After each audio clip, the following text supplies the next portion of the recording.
Lovely. Thanks for sharing that, Carlos. Oh, I just downloaded that into the wrong folder. Have you? Brilliant. That's really I'll just helpful. download it into my park folder. Sure. I mean, if you like. That's probably not going to be a lot of help on No. the show. So Alfie will be all right in a minute. He'll go and sit down in a minute. Good for a radio show. Yeah. Yeah, it's just sort of quite quiet, really. Yeah. Where are we? Let's press that button there. And hopefully we are live.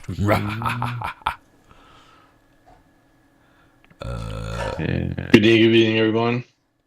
Live. No. Or if you really want to see a behind the scenes type thing, look, we can let's make it go into a infinite loop. Here we go. Look, there you go. There's the. It's about to go into infinite loop mode. Here we go. Wallop. Whee! Oh, I thought that'd be a bit more effective than that. Oh no, I've broken it. Oh dear. It doesn't like that. So that folder. Yeah, we'll undo that. It doesn't like that.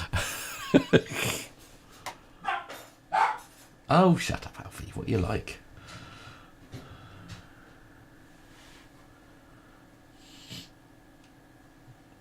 Oh dear. It's not done it, is it? What? What's not done? What? When? Where?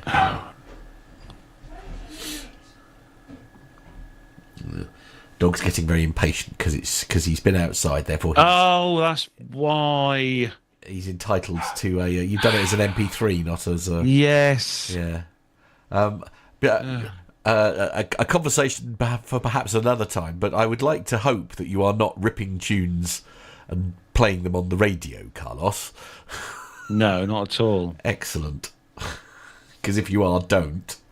If you need a song, ask for it. That's a big no-no.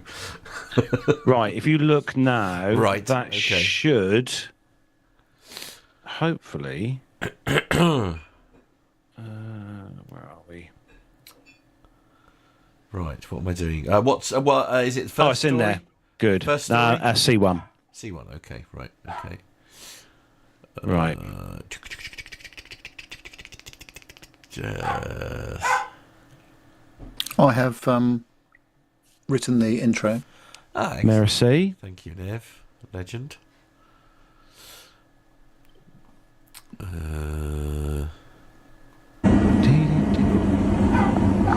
Oh, this is from a pilot's perspective. Oh, cool.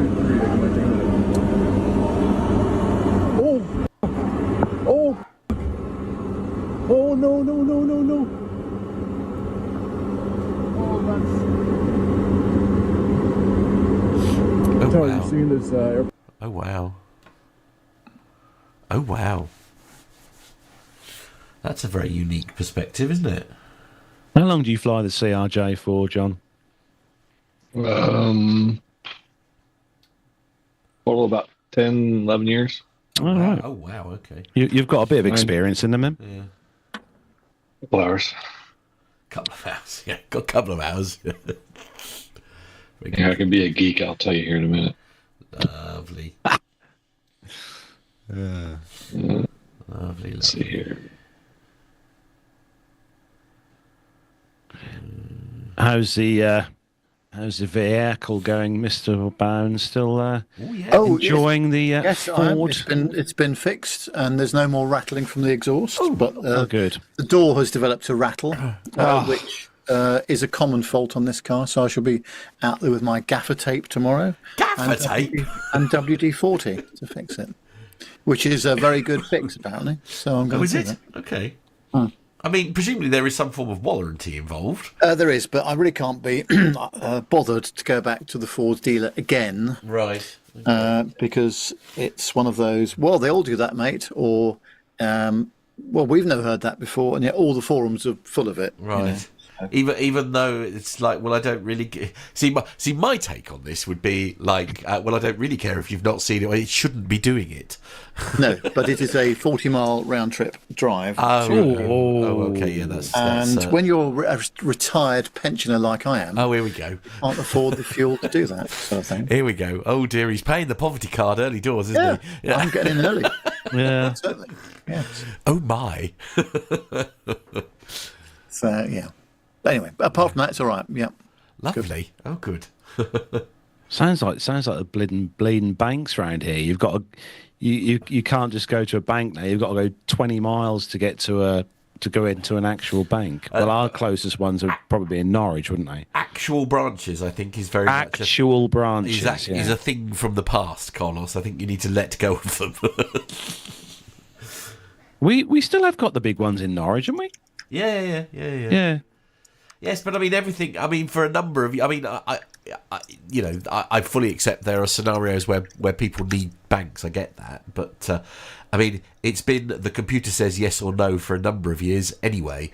You haven't got managers making decisions in branches and haven't had for probably 20 years, maybe even longer now. I don't know, but yeah. Less fun news. I just had a mid-air collision down in Arizona. Oh, really? Yep. Down at Marana Airfield in Arizona. It's a GA airfield that we actually use for maintenance too. So 172 in a land care. John, are you able to tilt your camera down so that your head is high? Oh, that's not. Yeah, just set up for you. Yeah, that's a bit better. Yes, thank you. The trouble is if your head is quite low down, when we put the graphic up, it sort of chops your chops off. Yeah. I am currently balancing an iPad against the wall. All right, okay. I rescind my objection.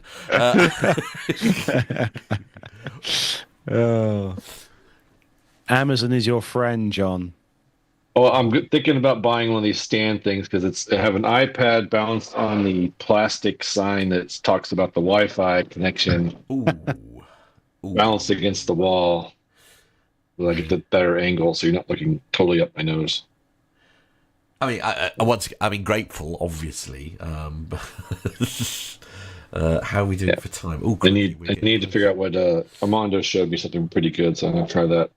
Buy one of those. Yeah, he does. In Hong Kong. He does love a gadget. Does our Armando? There we go. Right. Stingers. Let's load that in. Okay, that's all reset. Let's hope we have a trouble-free tech show today. Certainly no weird echoes or anything at the moment, which is always good. As far as I'm aware. Carlos, what is that camera angle? That is unacceptable. We have a special guest tonight. Just because you're all relaxed because you're not having a technical meltdown just before we start. Oh, God, blimey. Well, not really a meltdown. It's just like, it's one of the things, isn't it? You know, when you go to use an electrical item and it doesn't work and you think, well, it was all right yesterday and I haven't touched anything since then. Right. Okay. And it just baffles the mind. You think, well, who's... Yeah. You know... If I was in the house and I think, well, yeah, the boys have been in here and... Yeah. The problem is Windows is not very good about remembering previous settings. Yeah, I've noticed that. Yeah. 5, 4, 3... Oh, here we go. 2, 1, and clock. Look at this, Nev. We're on time. He's very excited, I can tell. Yeah, it's just that I put the wrong title in for the people who are presenting tonight. Oh, have you? Oh, that's all right. That's fine. That's fine. I don't. It's all right. We won't dock your wages. Don't worry. It's fine. I can't believe how immaculate Nev's studio is every week. I know. Just never. 8, 7. Here we go then. Good luck, everyone. 5, 4. Silence in studio.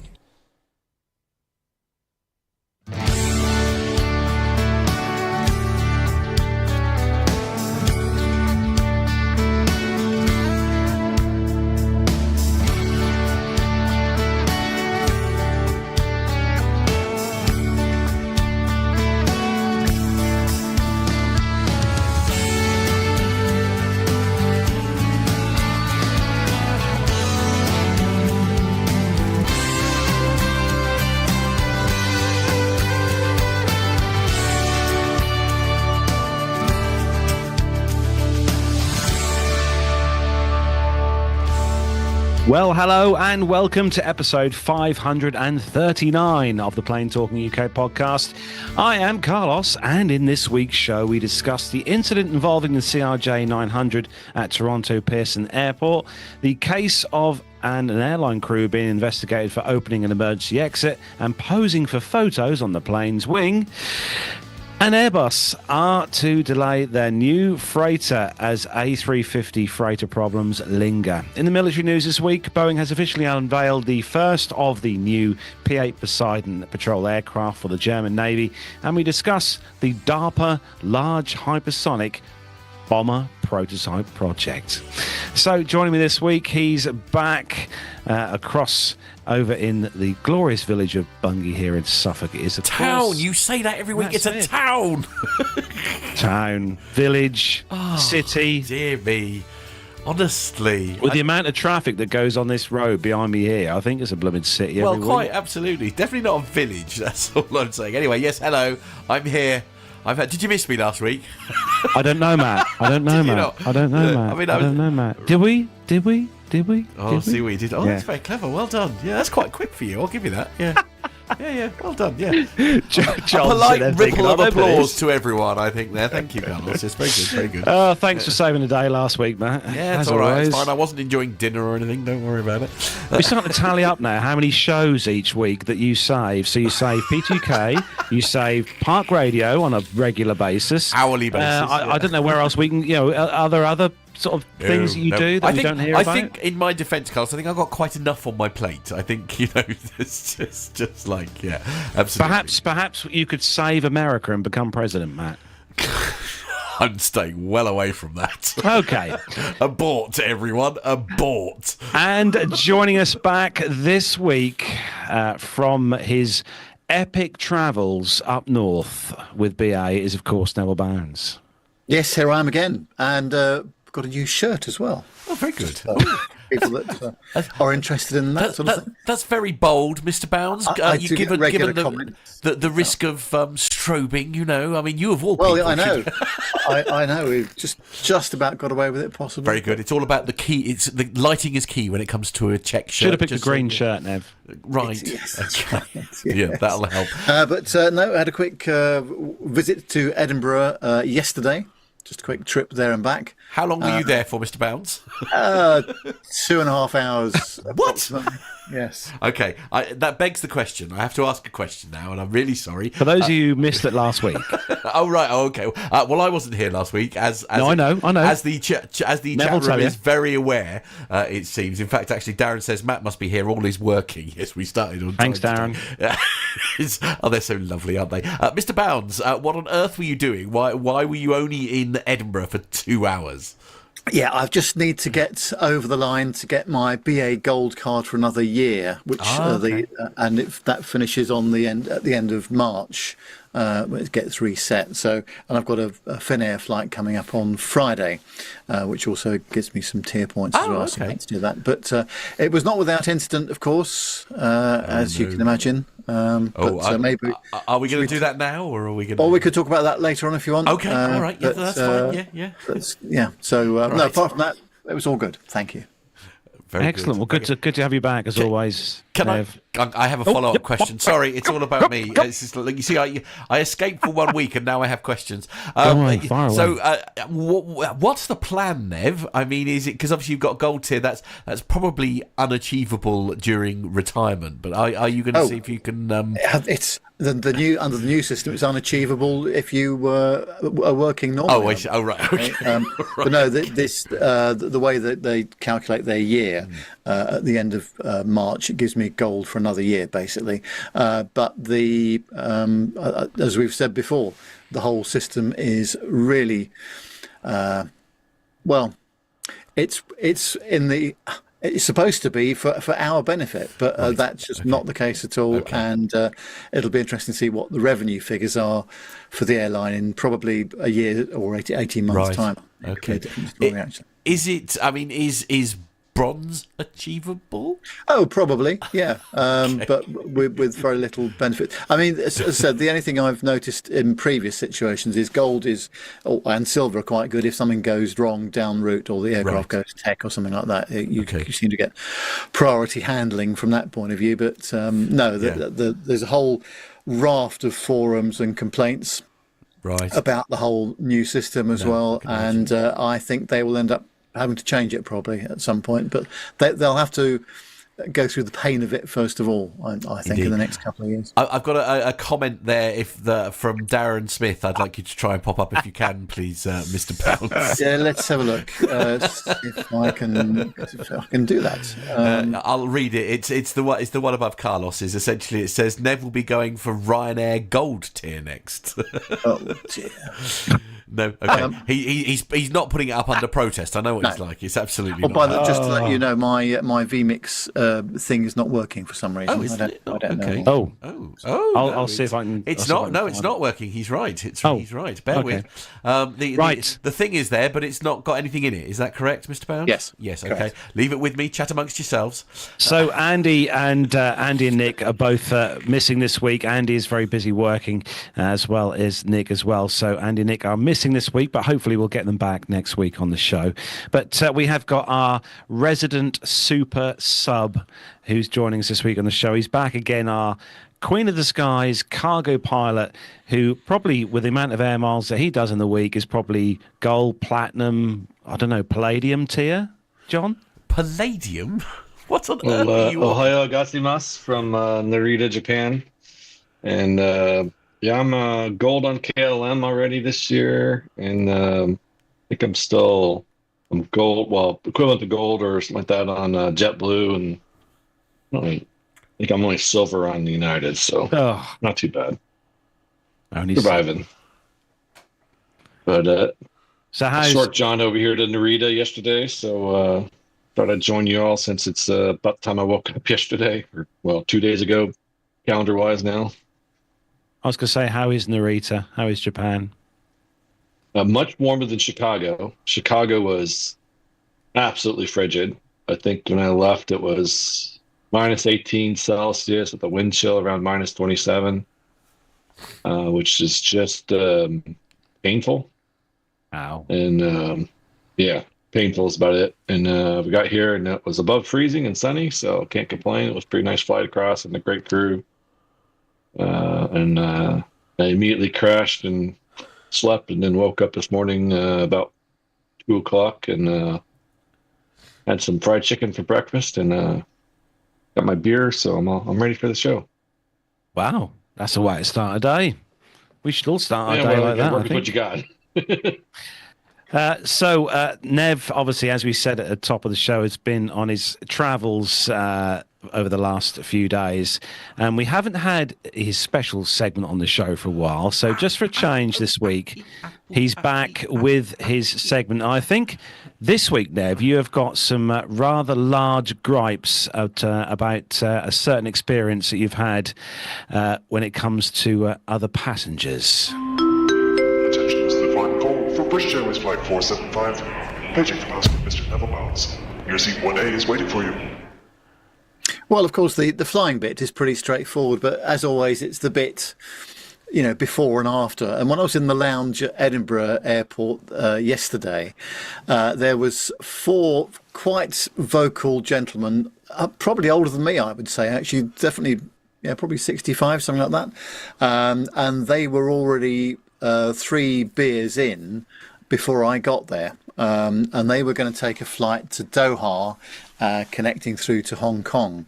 And they were particularly loud, I have to say, and very irritating. And I was talking to one of the other customers in the lounge, and she was extremely fed up with them. And somebody had already said to the person on the front gate, the front desk, that these fellas need to turn it down a bit. But there was sort of nothing that they were prepared to do, which I just find it ridiculous. It would be interesting to see how they got on when they got to board the aircraft, because obviously going to Doha, There won't be much drink there, I wouldn't have thought. So they're obviously getting their beers in beforehand. But it was horrific. And this was at, 20 past 11 in the morning? Something like that. And it went on for about 2 hours. And it was just getting louder and louder and louder.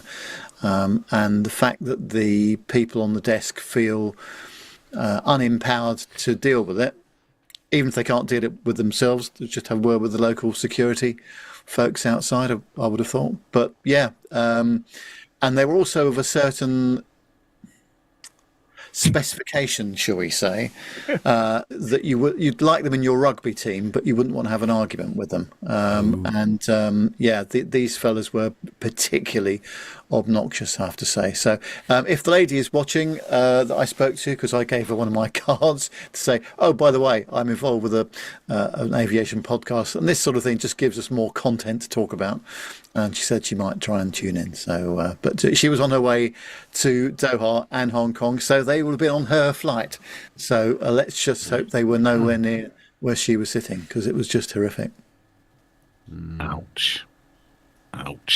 Not good. Not what you really want on a long flight like to Doha. No, I mean, had that happened on my flight back to Heathrow, it wouldn't have been okay. It wouldn't have been ideal. It would have been an hour's worth of it, but they've got many hours of it, of course. So, but we'll have to see what happens. But yeah, it was pretty horrific, I have to say. But this is the problem we've got these days: is that as a private citizen, if you go up to somebody and ask them nicely, would they mind turning it down a bit? You just know what the reaction's going to be. And so no one was prepared to go there. So we delegated that to the person that was in charge of the lounge, who also failed to do anything about it as well, which I just find unbelievable, really. Well, there you go.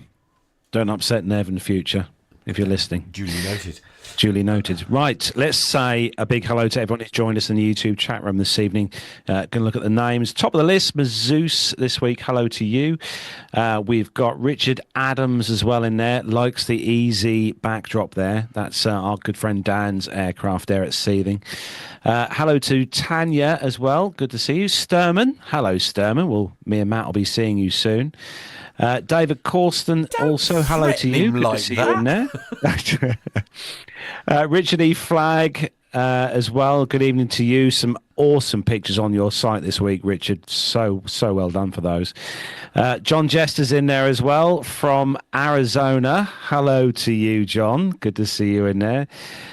Also, John Jester's in there as well. I've got 2 John Jesters for the price of one. That's a bonus. I'll tell you, it's an absolute bargain. Hobby Time.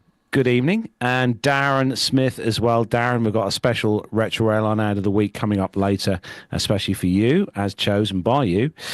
Masha's in there. Hello, Masha. Alan White. Hello, Alan. Great to see you in there. Looking forward to seeing you later on this year. We have got Master of None as well. Mark Priestley says, good evening, everyone. Evening meal has just been served. It says, great to see you. After quite a while, he's been working hard, so he's missed a lot of shows, so he's glad to be back with us this week. So hello to you, Mark. And thanks to everyone who's joined us tonight. Don't forget, if you're listening to us in an audio show, we're on YouTube on Wednesday nights here at 7 o'clock, where we're live. And don't forget to hit the subscribe and bell icon to be notified when we are live and recording new episodes. So loads to get through tonight, including a double bubble Retro Airline ad of the week, plus some great stories as well. So if everyone's ready, let's do some commercial news. The captain has turned on the seatbelt light. Please take your seats and fasten your seatbelts.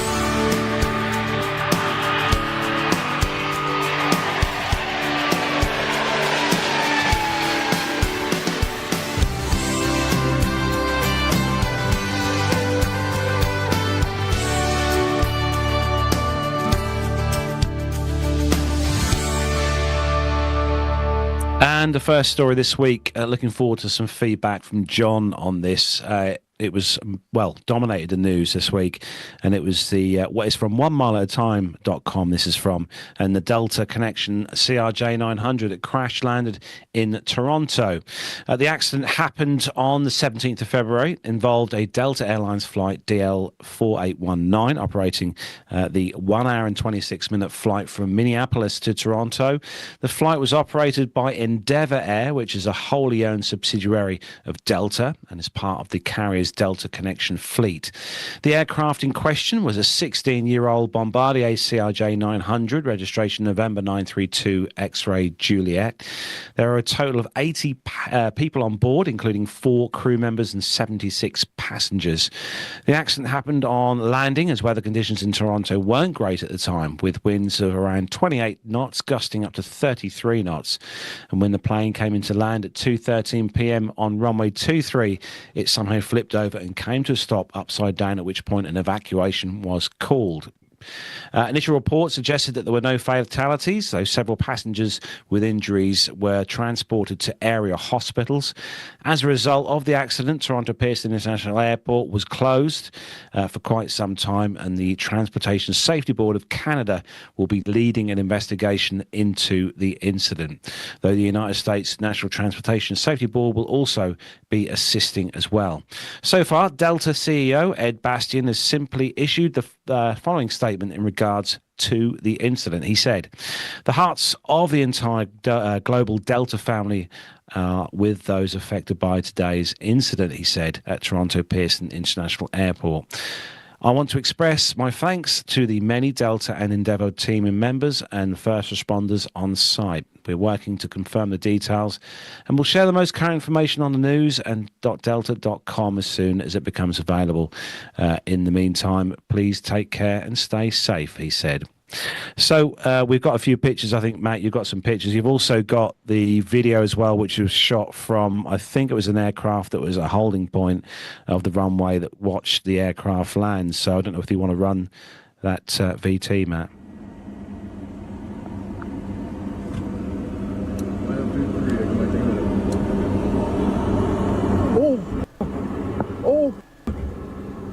Oh, no.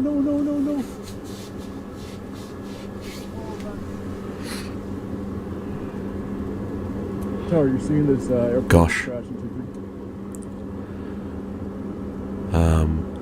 I mean, the reaction from the pilot there, I think, is just bang on, isn't it? Really, I think if you're witnessing something like that, As a pilot, yeah, absolutely, as a pilot, I should say that. As Carlos was saying there with the story, miraculously everybody is okay, and that's the reason why we're running that video at the moment. But I mean, there are obviously, you know, we're not in a position where we should be speculating, and we're very careful on this show to make sure that we don't. But yeah, I mean. It's. I mean, did I read that situation correctly? So we basically, like, the wing came off, and that's why it rolled. There's obviously a very hard landing. I think is that. I don't think I'm. Probably my turn. Yeah. Yeah. Hard landing. Yeah. Right. So yeah, good description there. It was a hard landing. Starts this whole process. Yeah. I watched Juan Brown's breakdown of this, and he ran it in slow motion. And one of the things I noted during the video where he was running it slow was right before the flames start, you see a large gush of white vapor come out of the top of the wing. My suspicion is, judging by the way that plane came down, that the right landing gear was driven through the wing, right, and ruptured the tank, and that also would have severely damaged the structure right there at the root of the wing, and that wing folded up, and the left wing continued to fly, and so it rolled over on its back. Yeah, pretty painful to watch this landing, and you can see it start to develop. You know, it's one of those things when you're a captain and you have an FO is landing the plane in that kind of weather. You need to be able to trust them, but also you don't want to trust them. How do you catch it? And there are going to be some circumstances where it's going to be really hard to fix it. Yeah, no, especially in a jet, because if you start pulling the power back, the engines have inertia and it takes a while for them to respond either way. Yeah. And I guess you're waiting that momentum for, carries you to the runway. You're waiting things for spin up again, essentially, aren't you? So it's not not as simple as that. So, now, you've got quite a lot of experience with this particular airframe. I do with the 200, which is a smaller cousin to this one. The 900 has a different wing. It does have leading edge devices in addition to the flaps. So it is actually a better performing wing, and the engines are more responsive as well, because it's a FADEC motor. So the plane was definitely capable of landing in those conditions. I think what can happen is you get out of sync with the wind, and then you get this high sink rate. This reminded me quite a lot of an old video where the FAA was flying and testing an MD-88 or MD-90, and they were intentionally doing a high sink, and they crushed it down. But in their case, they landed on both wheels flat, and the wheels got driven up through the wings, and the tail broke off. You put a lot of energy through when you sink down. That descent rate's going to be interesting to see what the descent rate was when it actually touched down, how many G's they hit with. But it looks quite substantial. Yeah. From this, and this is definitely an advertisement for fully paying attention to your cabin safety briefings. Yeah. So please, again, pay attention to your cabin safety briefings. You need to know where those exits are. Not just one of them, not just two of them. You need to know where all those exits are, because, in this situation, this is a highly disorienting situation where these guys get left hanging in their seatbelts with two exits available, essentially two locations they could go out, three total exits. And it looks like one of the exits jammed coming out, because that normally is an exit that falls in from the top. And now you're trying to hang upside down or do it in reverse and pull it in. And I think one of the window exits got jammed in there, but they were able to get everybody out safely. Great work by the flight attendants. I have to compliment everybody's efforts on getting everybody out. The incredibly quick response from the fire department. The fire department already spraying that aircraft before everybody's off, and it looks like we don't see too many people that need to be whacked upside the head because they're carrying their check-on bags. It looks like they mostly listened to what was going on, but they stayed calm. They got off, took care of one another. Great job by everybody in terms of responding to the accident. Because that must be a really unnerving experience to be hung upside down in his seat with just a lap belt as a passenger, to be hanging there.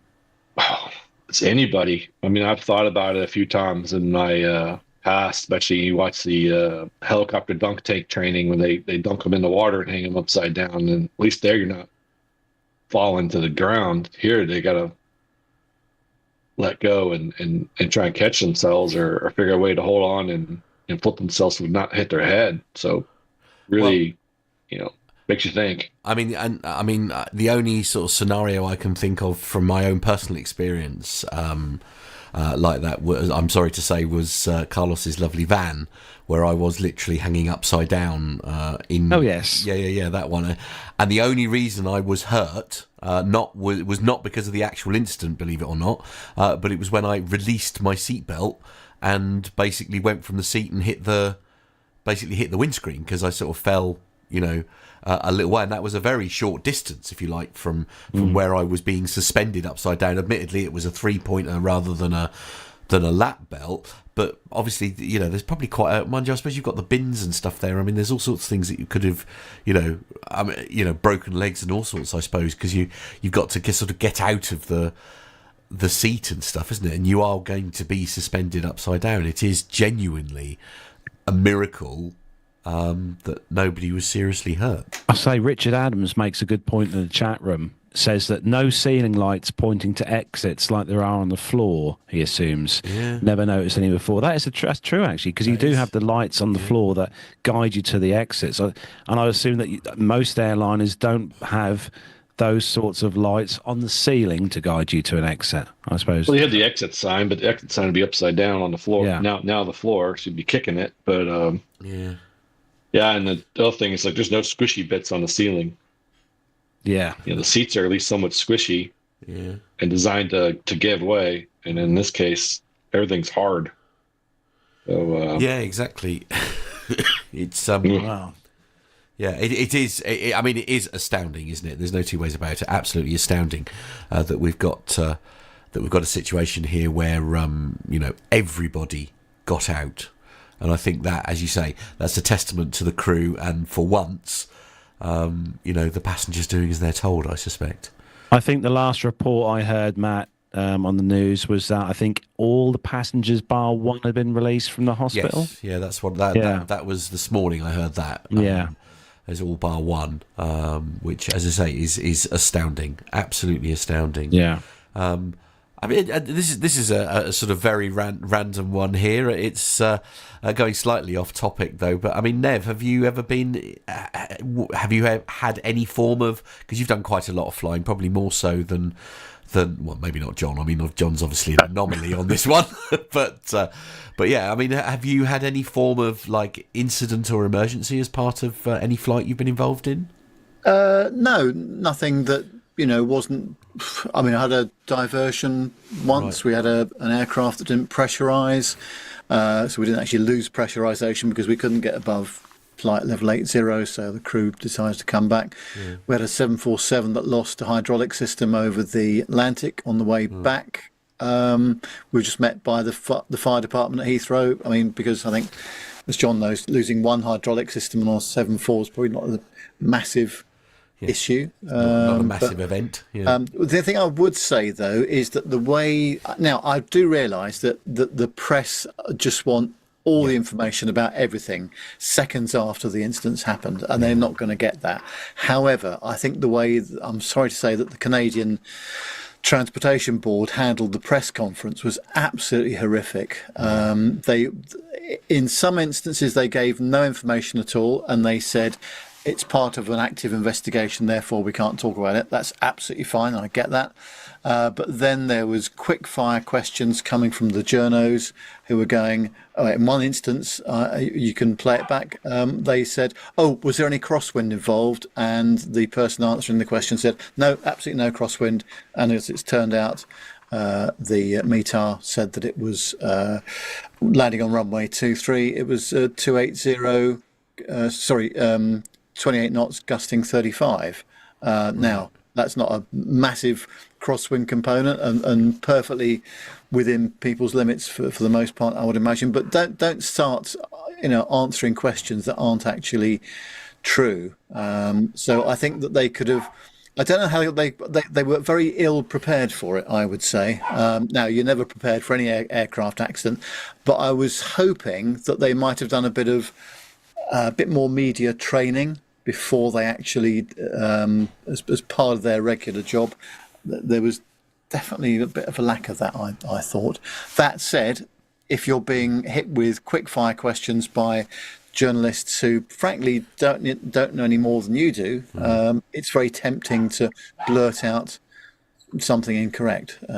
As well as that. So I mean, this is where my naivety on this doesn't help. So, John, maybe you could do me a favour and sort of explain. I don't really understand the relevance of like the windshield shear that Nev is talking about there. So, just talk me through what why that's, if you like, relevant to this situation.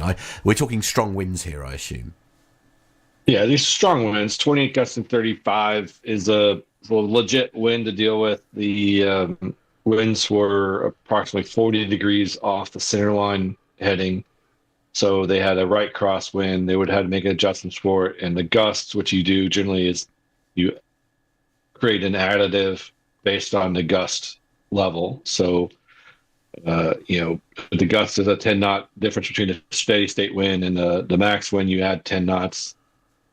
Some companies do half the headwind as well. And usually you max out at 20 knots total. So we generally always fly at the ref number, which is a speed that is based on the weight. And then we add an additive always of 5 knots is our company's policy. Most companies follow something similar. And then we add some wind components based on either headwind or combination of headwind and gust. My old company only did the gust. Current company does half the headwind plus the gust number up to 20 knots. So they should have had an additive in there, and the crosswind would have made them be coming in at a slight angle into the wind until they got close to the runway, and then they would have made that correction. And as you saw, the right wing was low, making the adjustment. Now the question is, did they lose a lot of wind right there?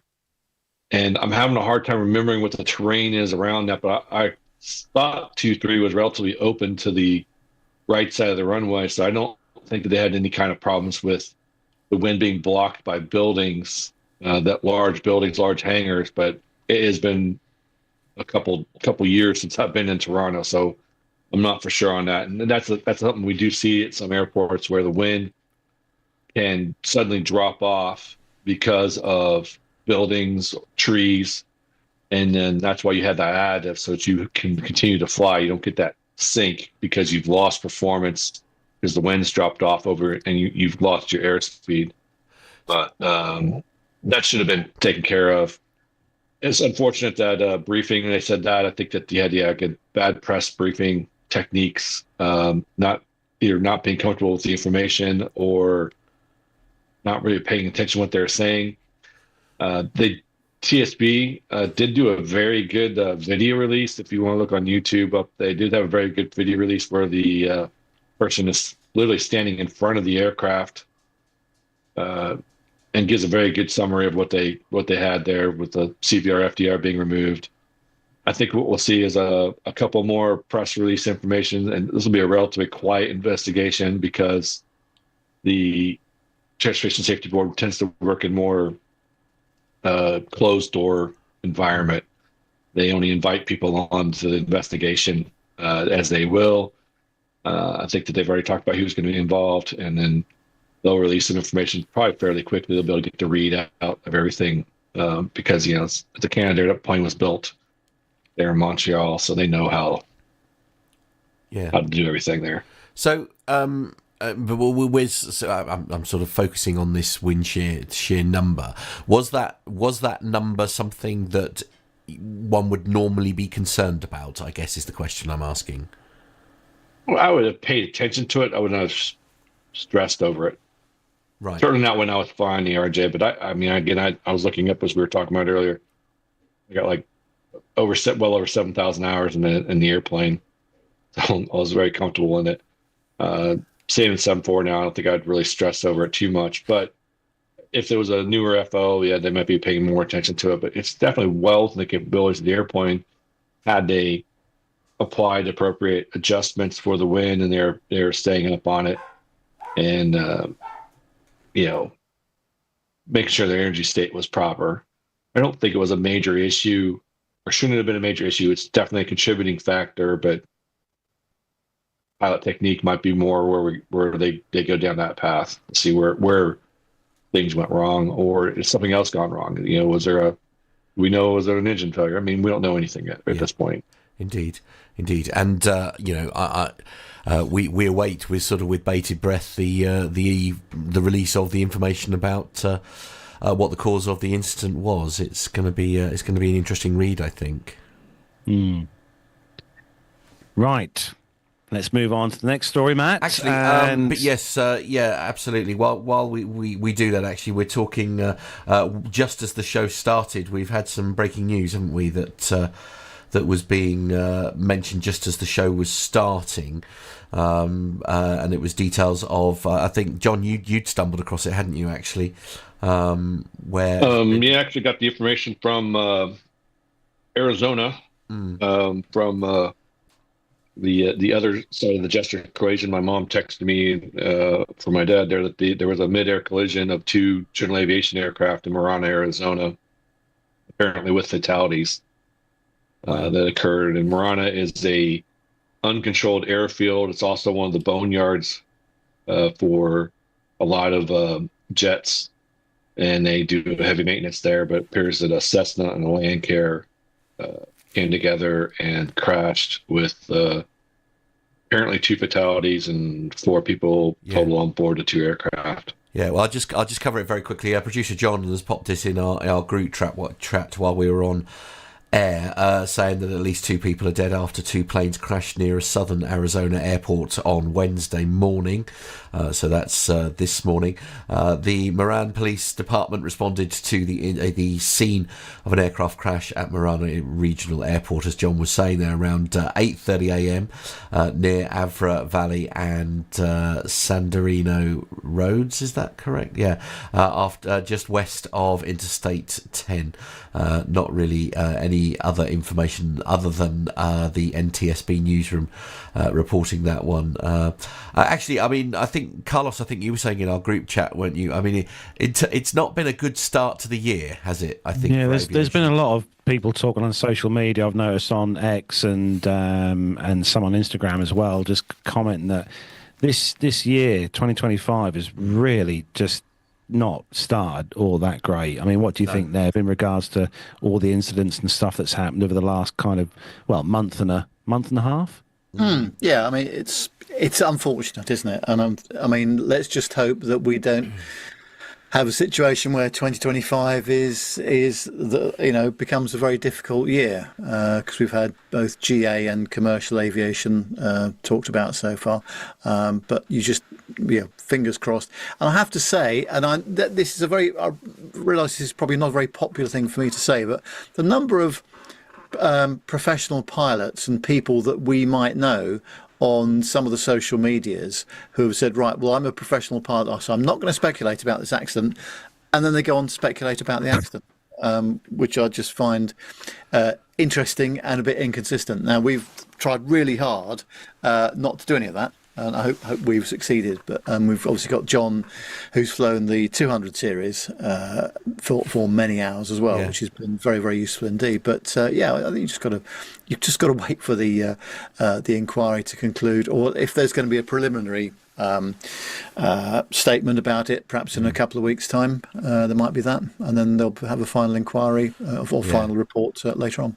Yeah, as you say, I think that we all from wanting to find an answer in our own head to come around and wrap it. So I know I try to straddle a line of not making too much of a big deal of it, but point out the fact. But we all have that issue. We all want to have the answers, and we all come down that thing. But when you do an investigation, I know that was one of the things I worked very hard to do, was when I did my actual investigation, was to keep that open mind throughout. And I know these TSB folks will, they're going to take care of it. I got no questions with them at all, coming up with good answers for us, and something we're going to be able to use to fix it. Actually, Mark Priestley makes a very, very valid comment in the chat room. Says the NTSB are very busy right now. Yeah, that is fair. Okay, right. Yeah, let's go on to a story about tech stuff, Matt. Let's go with AI, shall we? Sure. Yeah. What could possibly go wrong there? Military. Hang on. What's going on here? Militaryaerospace.com is the source on this one. GE Aerospace deploys AI-enabled inspection tool for commercial aircraft. GE Aerospace in Cincinnati has started deploying a new artificial intelligence-enabled tool to improve inspection accuracy and consistency for key components of narrow-body aircraft engines. GE says that this technology will help return engines to service sooner. Trained technicians using the AI-enabled blade inspection tool to take images of turbine blades, which produce much of the engine's thrust.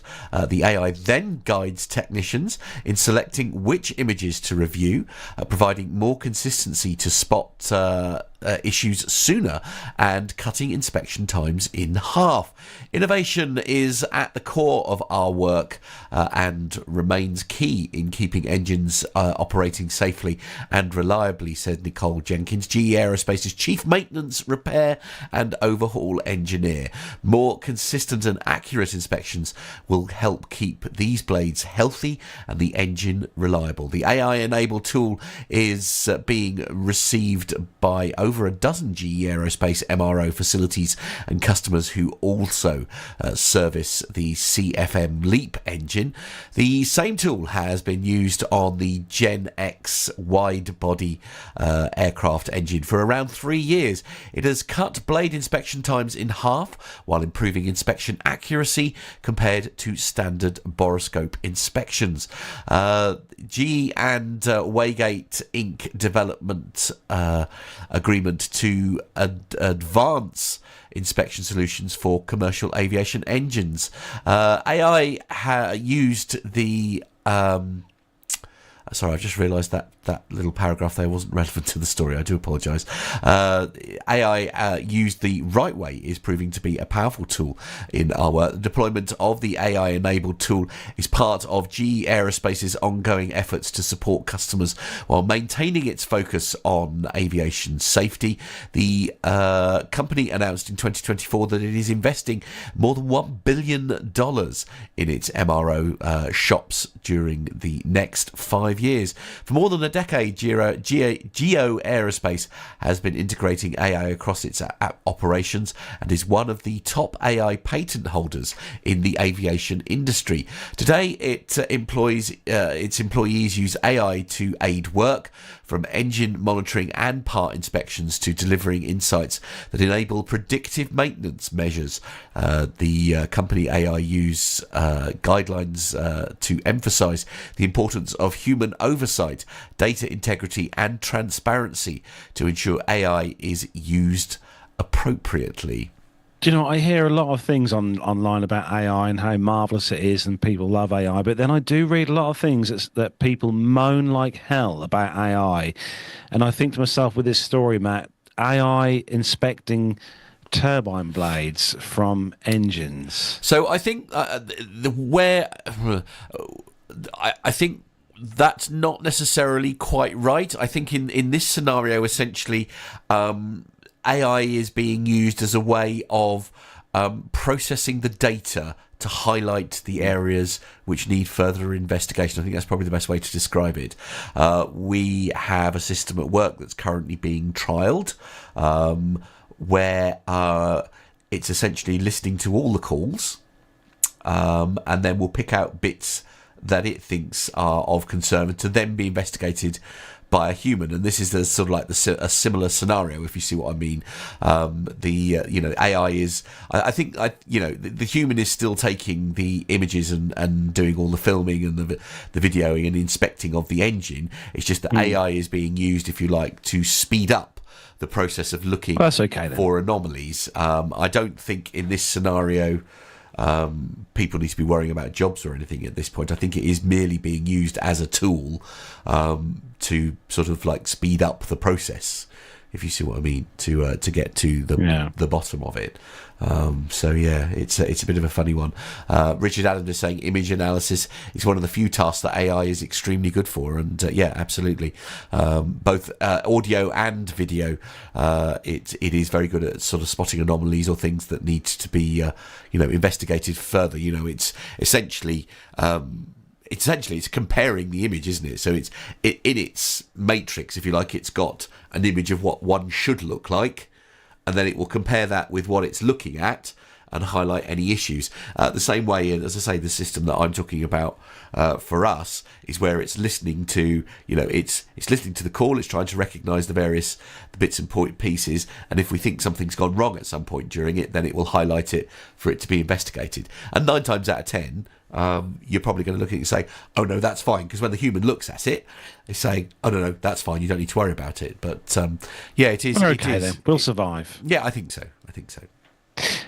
Right, Nev, moving swiftly on, you're back with BA at Gatwick. Yes, and this is on the BA's press centre website. It says British Airways has announced it is to acquire the Boeing hangar facility and maintenance, repair and overhaul business at Gatwick in a move that will secure jobs at the site and expand BA's presence at this key airport.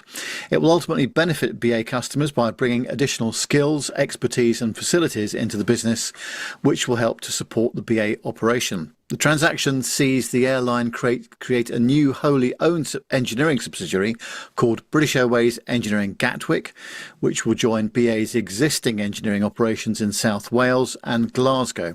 The colleagues employed by Boeing who work at the facility will, subject to an employee information and consultation process, be transferred to the new subsidiary in the second quarter of this year.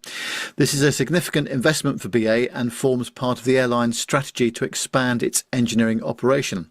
Longer term, it's expected the carrier will recruit additional colleagues and grow this new facility at Gatwick. BA's existing engineering operation at Gatwick is a vital part of the airline's family, and its role and capability as a key engineering hub or line station in the airline's network will be enhanced with the hangar now under BA's ownership. British Airways Chief Technical Officer Andy Best said today's announcement will help us to be the very best in the business by bringing in the skills and expertise of former Boeing colleagues and adding a large modern hangar to our portfolio of engineering facilities. It will support the reliability of our entire fleet, which is good news for our customers and colleagues. We're proud of our Gatwick operation, and this will give us stronger presence, which underlines our commitment to the airport. He says, I'd like to welcome our new colleagues to British Airways, including highly skilled and experienced licensed aircraft engineers. I'm delighted that, subject to consultation, they will be joining the BA family, and I hope to be recruiting more people in the future. Taking over the Boeing facility will significantly boost British Airways' engineering operation at Gatwick, enabling it to continue to carry out minor maintenance on 777 aircraft at the airport. This increased capacity will allow BA to insource some scheduled heavy maintenance work on its A320 and 321 fleet. Additionally, it will enhance its capacity to carry out unscheduled repair work, as well as providing additional maintenance resilience and relieving capacity challenges at other locations around the network. Carrying out more 777 and A320 and 321 maintenance at Gatwick will reduce the need to ferry these aircraft to other operational bases, which supports their commitment to BA's wider sustainability goals. Very good. Good news for us. I'm guessing they're going to save a few quid as well, Nev. Well, yes, because they do ferry aircraft literally all around the world for maintenance. But I hope you'll forgive my slight, what's the word, coy approach to this. But and I'm not speculating at all. But it's interesting that Boeing wanted to get rid of that MRO hangar facility. I wonder why. Is it because of they want to be seen to be a bit more independent from the FAA these days? Or they're short of money. I don't know. But anyway, whatever the reason is, it's good news for BA if they can get the staff across from Boeing to join the BA team as well. So that's it. That's a good news story. Yeah. You'll be all right, John, if you have to put down into Gatwick at any time with the old 747. Yeah. They should be able to take care of us. Might have to find some of the old crusty guys that can work on a 7.4, but... Well, yeah. Sticking with you, John, you've got the next story, and I'm guessing this is something you don't have to put up with on your particular outfit.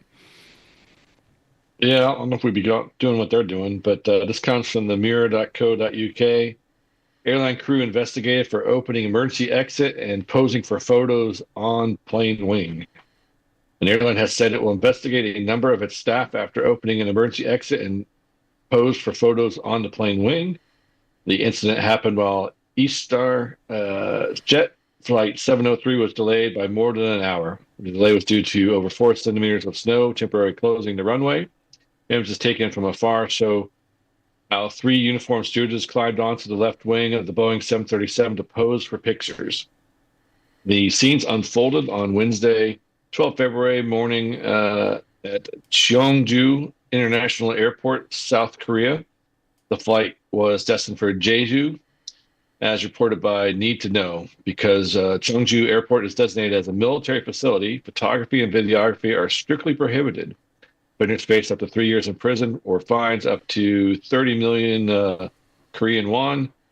It's 16,493 pounds, according to local media. Eastar Jet, which was headquartered in Seoul, has since denied the emergency exit was open specifically to take photos. The low-cost carrier said the crew was instructed to open the door as part of their training during the delay. A spokesman for the company said the airline took advantage of the waiting time caused by heavy snow and conducted an emergency exit training that is normally difficult to carry out. However, the airline did acknowledge that the stewardess' actions were inappropriate and said it would investigate. I think that the only problem here is it's happened in the military field. It's not uncommon to do stuff like this. With my old airline, we used to do this kind of thing every other year, so that we would have to open up the window exits. I usually didn't bother going out because I'm too big to crawl out that exit very easily. But we would open them up on a regular basis, for training, and I can see that being done there. One photo I saw of the stewardesses on the wing, the flight attendants on the wing, was nothing major. I didn't see him actually taking a picture, so it was a different picture that had that captured. Some guy called Neville Bounds, never heard of him, says at least they didn't blow a slide. That is true. Thanks heaven for small mercies, I think. I suppose if we're going to get a selfie, that's the ultimate selfie. Yeah, well, I mean, everybody does the occasional dumb thing in their jobs. It's just, well, not somebody catches it on a camera and catches you on social media and gets you in trouble for it. So, it happened to happen to this poor crew here in this particular case, it looks like. So, no real issues of safety or anything like that. So I don't think that's kind of making a big deal out of this. Just as long as the engines aren't running, you're fine. What could possibly go wrong? Yeah. What could possibly go wrong? Yeah. Right, next story comes from cntraveler.com. Should airlines guarantee overhead bag space for all flyers? One for Nev, this. It seems like a perk from bygone era of air travel, the ability to calmly walk onto a plane and find plenty of room to store your carry-on bag without throwing elbows at other passengers. Oh, my word. The fear of being required to check in your carry-on at the gate, risking lost luggage and an extra half hour of waiting time upon landing has led customers or passengers to crowd the gate in an attempt to board as early as possible, a phenomenon airline staff have given the foul nickname of gate lice. Ooh. Nice. In recent years, as the main cabin has bifurcated into basic economy and premium economy fares, more airlines are bundling guaranteed overhead bin space with premium economy or extra legroom seats. The latest example is JetBlue's new Even More class. Interesting name for a class, I suppose. Launched on January the 28th, which offers a more spacious seat, priority boarding, and premium snacks, along with guaranteed overhead bin space. The perk is available for purchase across a number of US airlines, premium economy products, and sounds enticing. The chance to relax during the boarding process, knowing your bag has a reserved spot. But are these fares worth buying? And why don't bins have enough space for all the passengers' carry-ons? If flyers at the front of the aircraft are taking up a lot of bin space, what does that mean for the passengers towards the back? The economy and especially basic economy products are intentionally designed so that people on the plane have become worse and worse. The incentive is clearly to have more passengers upgrade to other classes, says William McGee, Senior Fellow Aviation and Travel for American Economics Liberties Project, an anti-monopoly non-profit that advocates for corporate accountability. He said it's a strategy that most major airlines are taking, from low-cost carriers, playbooks, charging for amenities that previously were already guaranteed with the airfare in the past. Every ticket should include guaranteed overhead bin space, says McGee. It's a fundamental part of the product we're buying, along with seatbelts, oxygen masks, and lavatory access. Of course, driving the battle of the bins is in fact that few flyers want to check bags in today. Let's not forget the reason anyone is fighting about bin space is because the airlines are charging for checked bags, and therefore every passenger has the same idea. Pack a larger carry-on, McGee says.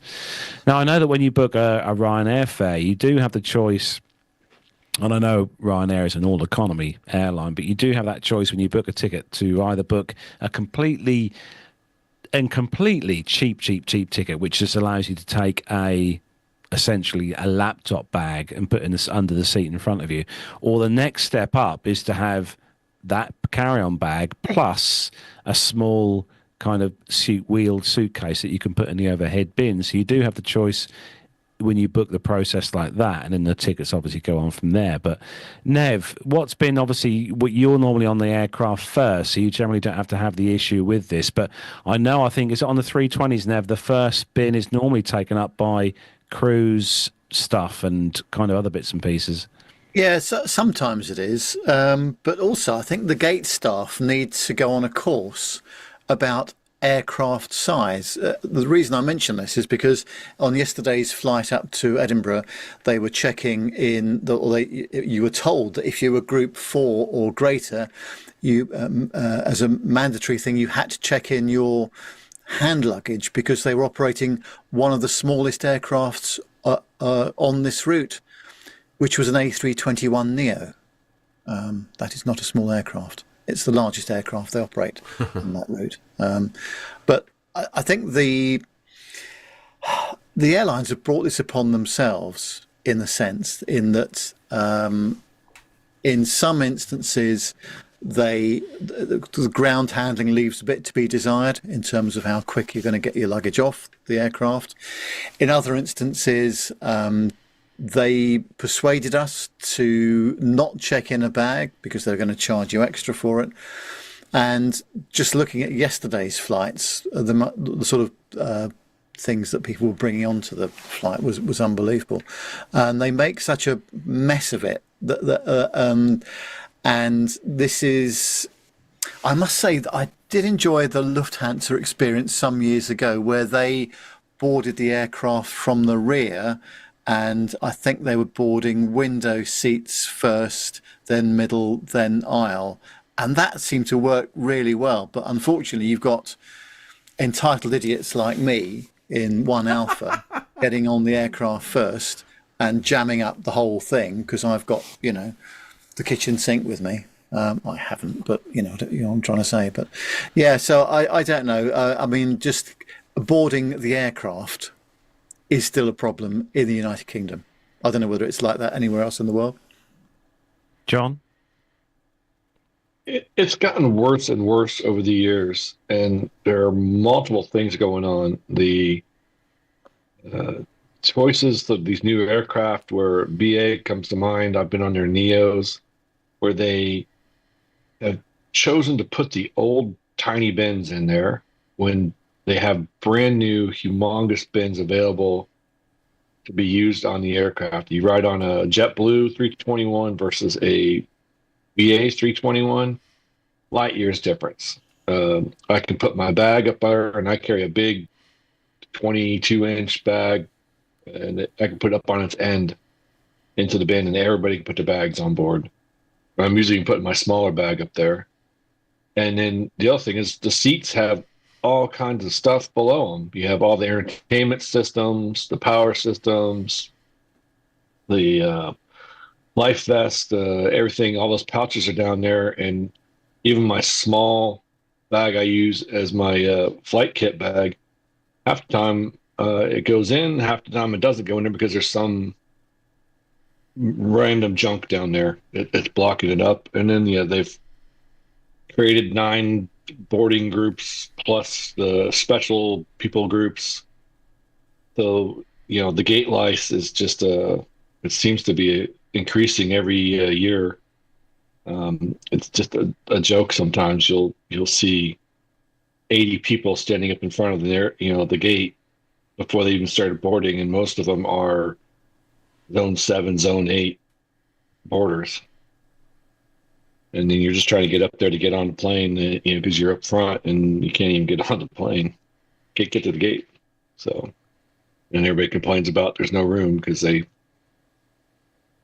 all pile in there, and then they're all trying to put their stuff up in the very front of the airplane, and they're way in the back, and then the back's empty, and there's no room in the front, and everybody's wondering what's going on. So.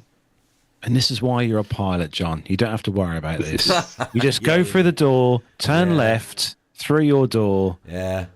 And yeah, John always turns left. He's never done that. Never done that cattle class rubbish. Honestly. Well, when I get on my airplane, I actually first have to jog to the right and climb up another set of stairs. But I leave one bag down on the main deck, and then I usually carry my L2 bags upstairs.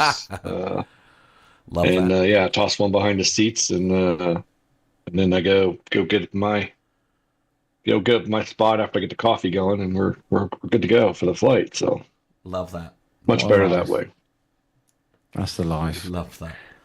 Now, Nev, you've got the next story, and it seems here that someone made a mistake here, I think.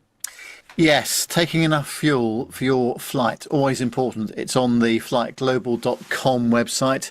It says that UK investigators have found that a TUI Boeing 787-8 was denied an opportunity to divert to East Midlands before declaring a low fuel emergency during a go-around at Birmingham. The inquiry also determined that the aircraft had to fly an extended track before its second approach to Birmingham because the chance to prioritise the flight for landing was missed. Originally inbound to Manchester from Cancun on the 21st of December 2023, I beg your pardon, the flight faced disruption from strong wind conditions in the north of the UK. The crew had anticipated high winds but erroneously expected them to dissipate, and although an additional 984 kilos of fuel was uplifted, it amounted to 15 minutes of flight. Owing to strong crosswinds at Manchester, several aircraft were queued for landing over runway 23 right. The 787, with 5.5 tonnes of fuel on board, was placed in a holding pattern over the Mersey waypoint with no estimate of the expected delay. About 10 minutes into the hold, the crew called East Midlands to advise of a planned diversion. East Midlands runway 27 often approach more into wind. The diversion request was rejected because East Midlands Aircraft Operations told Air Traffic Control that the airport at the time could only accept 737-800s. This is an airport that operates 747 freighters, but that's another story. However, the Air Accident Investigation Branch discovered that the request should have been put to the airport's centre control room, which had responsibility for acceptance decisions, and that it would have approved the 787's diversion. This prompted the crew to divert instead to Birmingham's runway 33, which was also experiencing strong winds. The consequence of the refusal of East Midlands to accept the requested diversion meant that the 787 made an approach to an airport with significant crosswind and a possibility of wind shear on final approach, said the inquiry. When the diversion to Birmingham commenced, the 787 had been holding for 20 minutes and had 4.1 tonnes of fuel remaining. Minimum fuel required for the diversion was just under 3.4 tonnes, and the 787 intercepted the runway 33 glide slope but received a wind shear warning at 240 feet and executed a go-around with fuel at 2.7 tonnes. As the jet climbed away, the crew declared a mayday and reported a fuel emergency. The aircraft was vectored for another ILS approach with a track distance of 25 nautical miles and transferred to another controller. The crew did not declare mayday to this controller, who vectored another aircraft, a Wizz Air Airbus A321neo, to land ahead of the 787.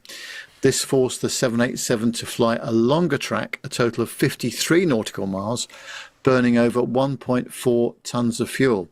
It subsequently landed with 1.25 tonnes of fuel remaining below the final reserve level of around 1.9 tonnes. None of the 301 occupants were injured. Wow. Oh dear. There's a bit of the Swiss cheese holes lining up in this scenario, isn't there?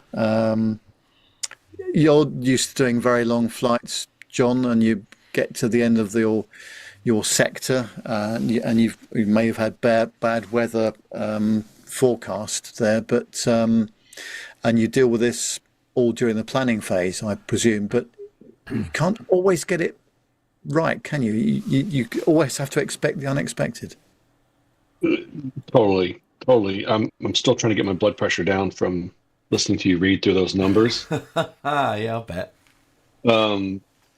Yeah, so at top of descent, that our engines on a Dash 8 are very similar to what's on 787. We burn 1.5, 1.6 tons per hour per engine. So that's like half an hour of fuel when they landed, and that is just. I mean, that's quite scary. Blood pressure. Yeah. Yeah, that is blood pressure raising numbers. I'm pretty sure they had to change seats after that. Absolutely ridiculous that they were rejected from a diversion to an appropriate airport, especially if it was capable of it. I think that's one of the things where you see a difference between European pilots and, anywhere but the American pilots and maybe Canadian pilots. American pilots tend to just, we are going there. We aren't asking questions. And I've had a similar experience bringing a 747 into Miami, where line of weather came in and blocked us from our planned alternate. It was basically, the whole bottom half of Florida was a thunderstorm over the land, and our alternate was on the west side. We were over the Bahamas on the east side, and we circled around. And my third pilot was looking at the weather everywhere, and he just kept saying no, no, no. And then he finally went Palm Beach or Orlando, and we looked at the numbers and went to Palm Beach because that was just slightly better. We ended up landing with 5.5 tons of gas. And we burned more. It was in the 400 too. We burned more gas than the 787. But that was about 35 minutes of fuel. And it is not a pleasant thing. Luckily, in that case, all I had to deal with was a little bit of weather, but we were clear of the weather. And they were landing in winds, which is just even more terrifying because you had to go around to the wind shear. Now you're almost in a flame out pattern. And also, when you've done these long sectors, John, and you're given the situations, some of which you've just described, do you think, because the crew in this case will have been flying from Cancun and they've already had a missed approach, and they're probably a bit fatigued as well, that must really affect your decision making and some of the things that you decide to do? Definitely could be fighting it. A crew like this would have been at least 3 people, I would think. They would have been spending some time reviewing the weather and making some plans, and expecting their alternate was a valid alternate, and then to have that carpet yanked out from underneath you at the last second, and them just saying no, that puts you in a real spot, and now you're scrambling for, okay, what's next? I think where experience comes in. I think that's the bit that is so particularly concerning for me. As you say, it's sort of like a catalogue of errors, isn't it? Essentially, and the big thing that for me would be the worry is that the control tower got it wrong as well. This is the bit that bothers me the most. I mean, as you say, like Nebula, I think you were saying, like large freighters and stuff go in and out of there. I'm genuinely confused how a mistake like this can happen. Well, I think the problem is that it's the communication that's gone wrong here as well, and the crew must take some responsibility for the fact that they did not say that they were a Mayday aircraft, right? Yeah. In the final instance, which is where this A321neo from Wizz Air got landing ahead of the 787, and actually it caused the 787 to fly another 53 nautical miles. Yeah. And that is a big, that's a big fuel burn, even in the 787. Given their state, though, as you say, because you're literally flying by the seat of your pants, so you're on fumes at this point. I mean, is there a chance that the pilots may not have necessarily noticed there'd been a change of controller, and maybe that's the reason why they haven't offered a Mayday, because they assumed that like maybe they well, it's like the part, even if they weren't aware, perhaps you would sort of expect the controller to do a handover, if you like, to the next one, saying this aircraft has recorded a Mayday, you're in charge, type sort of thing. Well, I mean, they've declared a Mayday, and then it says specifically they were switched to another controller, so they would have been either the voice changed or they were given a different frequency for the next one. And if it was a change of controllers on the same frequency, then I would not expect to have to repeat the Mayday. but out of good practice, I would have repeated the Mayday if I changed frequencies. Yeah.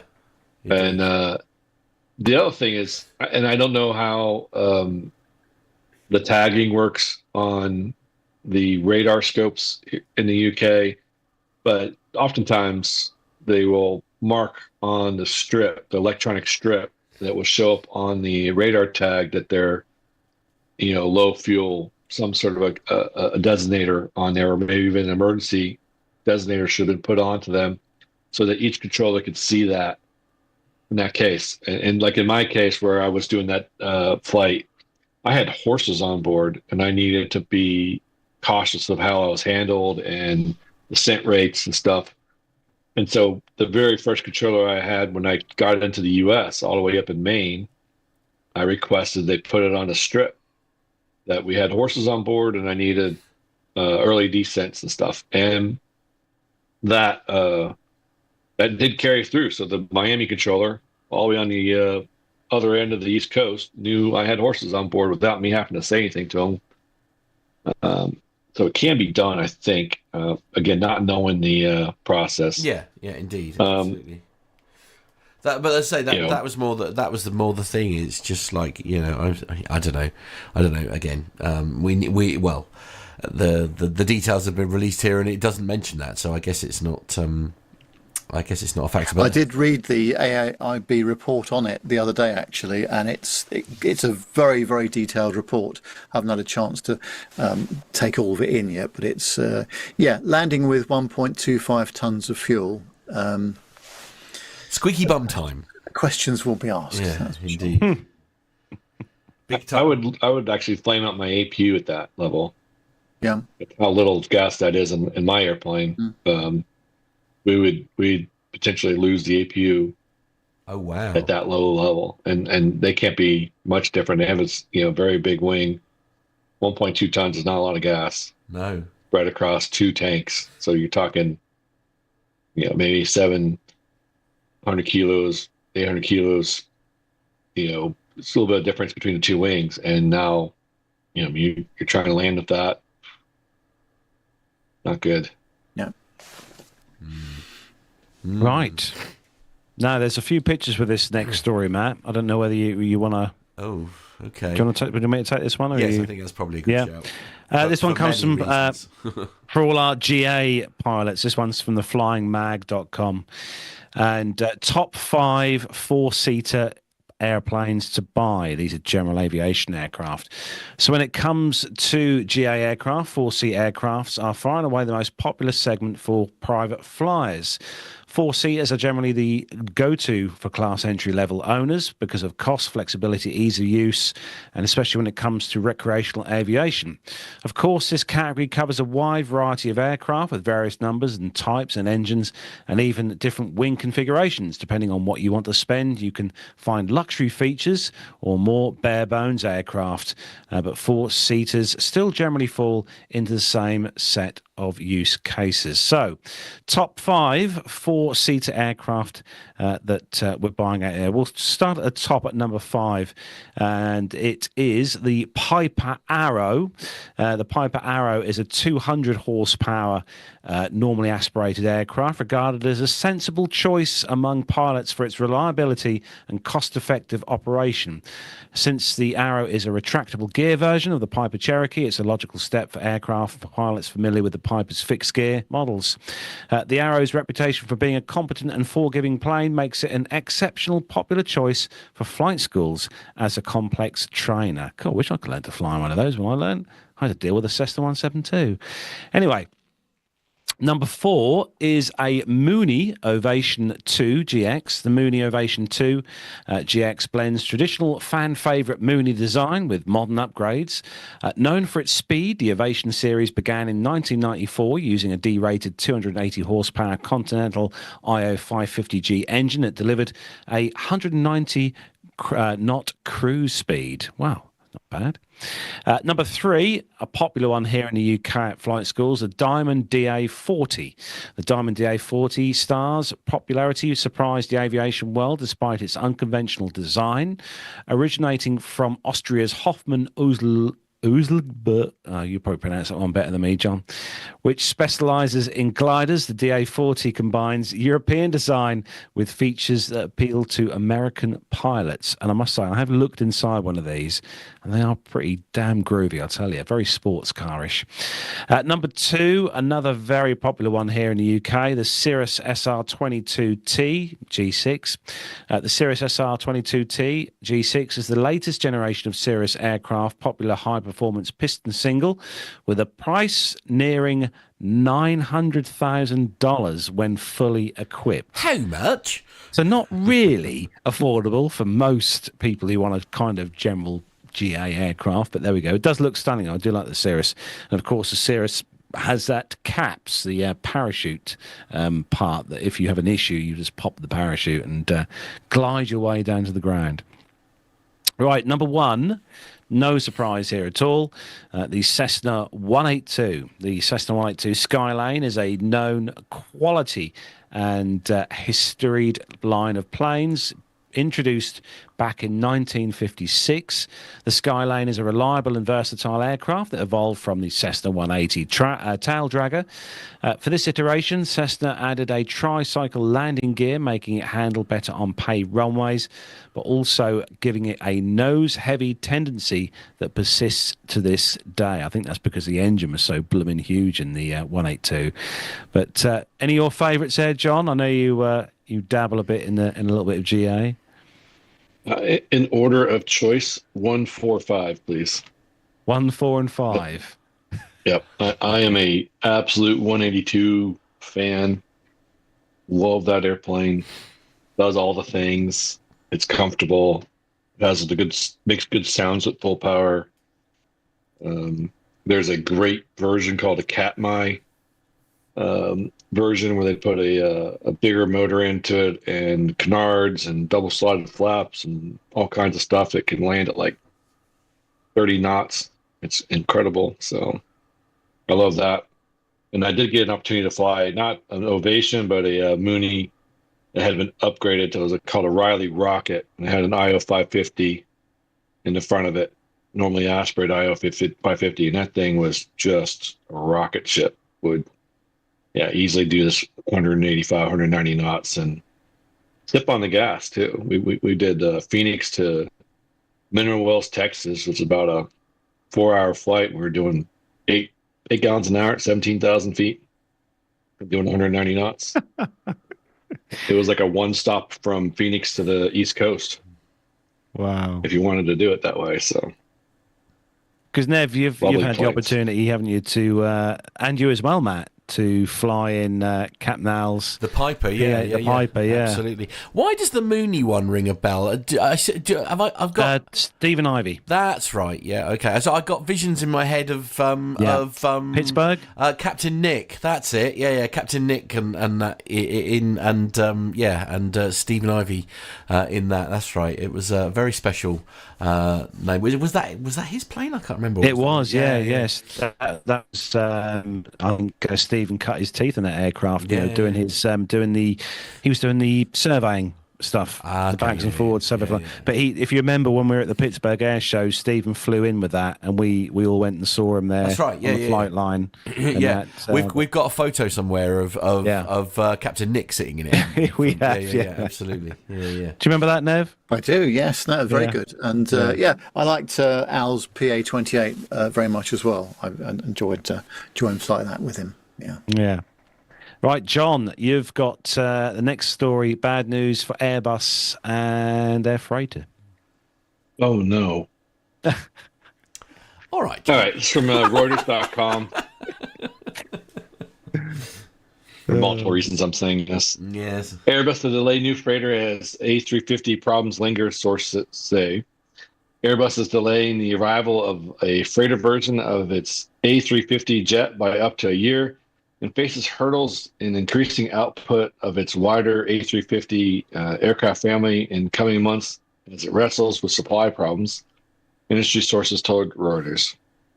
The delay in the industry's latest dedicated cargo aircraft could be announced as early as Thursday when the European planemaker posts annual results, they said, asking not to be named because the discussions remain confidential. Airbus declined to comment on the schedule for the freighter, which is currently due to enter service in 2026. The setback to the A350F comes as Airbus also struggles to increase output of existing A350 passenger jets, particularly due to ongoing delays with the arrival of fuselage parts from Spirit Aerosystem Industries, sources said. Those delays could effectively place an informal cap on A350 production through the rest of the year, with Airbus struggling to increase A350 family production above current rates of about 6 jets a month, the sources said. However, Airbus is still expected to stick to a published target of hitting 12 A350s a month during 2028, including both passenger and freighter models, they added. An Airbus spokesman declined comment on production, but referred back to comments given with its 9-month results in October, when Airbus said it was keeping the 2028 target while actively managing specific supply chain challenges in 2025. Spirit Aerosystems declined comment. Despite friction over trade, freighter planes are in high demand as major cargo carriers in the Gulf and elsewhere look to renew their fleets and fill the gap left by delays in certifying programs to convert passenger jets into cargo planes. Oh no. All I have to say about that. I have no burning desire for that airplane to enter the market because I don't want my company to look at it and don't necessarily want to switch to Airbuses. So, and they keep talking about it. So, oh, do they? Really? Is that potentially because of like supply chain issues, though? Possibly. I think. Well, I mean, Spirit Aerosystems is also the company that was having all the problems with Boeing. So I don't know if they have a quality management issue, and Airbus is just being more active on managing it, not getting it in the news as much. Yeah. But you know, when they have to get these fuselages produced, and maybe they're having the challenge getting that stuff done on time. And if you got no fuselage, very hard to build an aircraft around it if you don't have the fuselage. Well, there is that. What happens when you contract everything out? You don't control your own destiny. So, sorry, I'm just skipping forward to the next story here. This next story, I found this week. When I read the headline, I thought this is a bit strange because there's loads of 767-300s flying in the air. But anyway, it explains itself because we're not thinking about the last 2 letters after 300, which are ER. But anyway, Asiana Airlines is set to retire the world's last active Boeing 767-300. Asiana Airlines is set to retire its final 767-300. It's the non-extended range version, non-ER, marking the end of an era for this aircraft in commercial passenger service. The last scheduled flight is planned for March 29th this year on the Seoul Gimpo to Jeju route. Only 104 of the aircraft variants were built, and the retirement of the aircraft reflects a broader industry trend phasing out older models in favour of more modern fuel-efficient planes. Asiana's decision aligns with this shift, aiming to enhance operational efficiency and passenger experience. The 767-300, the first stretched version of the aircraft, entered service with Japan Airlines back in 1996. The type featured a 21.1 foot or 6.43 metre fuselage extension over the Dash 200, achieved by additional sections inserted before and after the wings, for an overall length of 180.25 feet or 54.9 metres. Reflecting the growth potential built into the original 767 design, the wings and engines and most systems were largely unchanged on the 767-300. And the type's main competitor at the time was the Airbus A300. My word, that is a word you don't hear very often these days. So I try to think whether I'd ever flown on a Dash 300, a non-ER version, but I honestly can't think that I have. I've flown on the ER with Emirates, and the Dash 400 I've flown on with Delta, but I can't ever remember flying on the standard Dash 300 version. What about you, Nev? I don't think so either, actually. I don't know if BA had. I don't think that BA had those. They had the 200 series. And did they have the 300 as well? I can't remember. But yeah, I mean, they used to run the 767s anyway on the Edinburgh route occasionally for capacity reasons, and of course also transatlantic as well. It's an amazing aircraft. I don't know whether they needed the ER version to get as far as the east coast of the US, or whether they could do that on the standard version if they had it. I really can't remember. But yeah, amazing though, isn't it? Because at the time, as you say, the type's main competitor was the A300 then. So yeah, it's going back a while, isn't it? Which is, yeah, going back quite a while. What are your thoughts on this, John? Obviously, you're probably used to the 300 ER versions. Yeah, I think when I worked United, I think we had both versions. I would have to look up on the internet and see if we did or did not. But we had 200s and 300s, and I think they were just straight 300s when I first was there. Definitely had a range to do it. I mean, 7.5 can do it, and the 7.6-200 can do it. And imagine the 300 could do at least transatlantics. It's definitely what it was designed for. But yeah, it was an amazing plane. It's so capable of doing all the things. But it's definitely long in the tooth. I expect this one will end up possibly going to cargo. You never know. Someone might pick this up and convert it. But Maybe. Moving on to the last story, and finally this one. Matt, you've got this one, and hopefully something we never have to do when we're on board an aircraft. Oh dear. And finally, as Carlos says, aviation. Although your mum would be quite adapted. She'd be quite handy in that scenario, certainly as a... I'll explain why in a moment. Aviation A2Z.com is the source on this one, and the headline is Brussels Airline flight attendant delivers baby mid-air on A330. Brussels Airlines flight from Dakar to Brussels transformed into an impromptu delivery room when passenger Nadine experienced labour contractions mid-flight.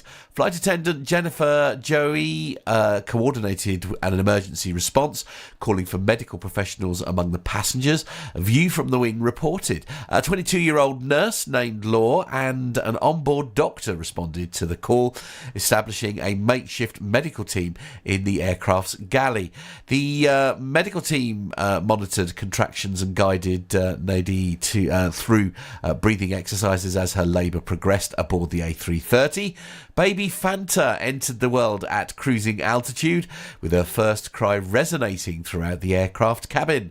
The doctor confirmed the newborn's health immediately after delivery.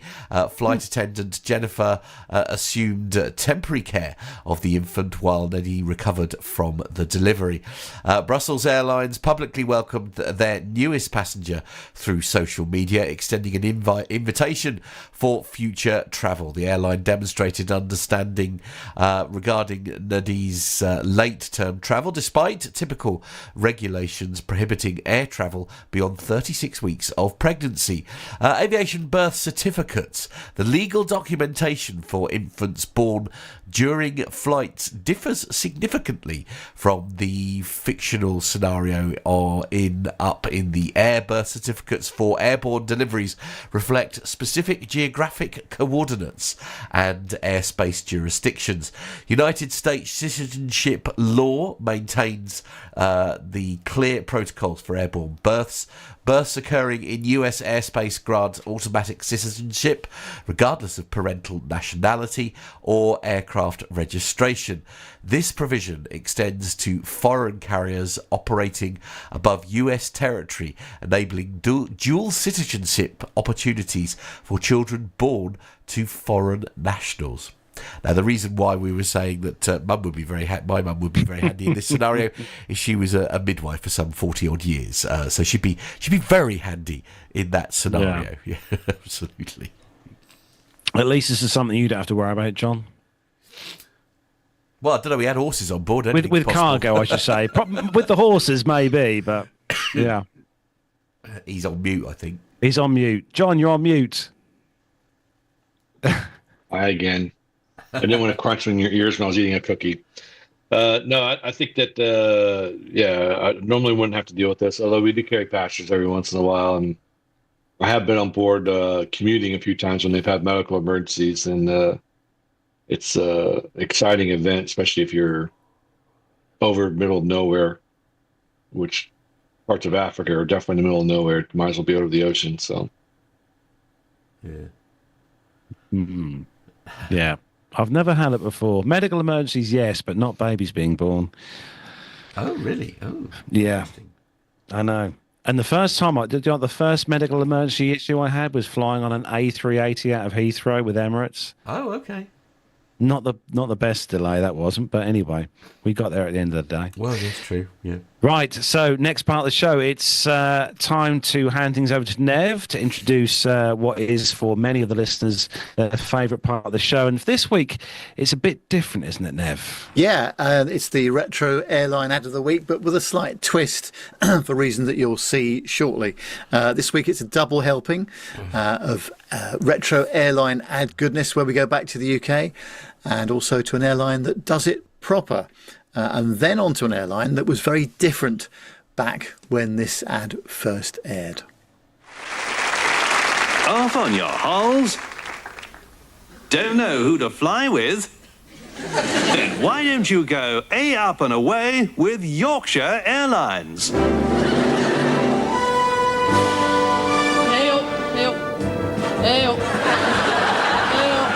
Our Air Dorises will always give you the warmest of welcomes. Wipe my bloody feet! Our flight crew are the very best. This is Captain Boycott speaking. During the flight, we'll be flying at whatever height I like for as long as I bloody like, because I'm captain, right?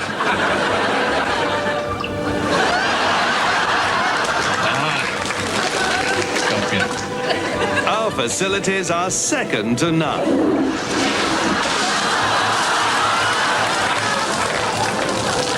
And your safety is our concern. Right, you lot. Shut up, belt up, and if you can't see the bloody exits, you must be bloody blind. There's top in-flight entertainment.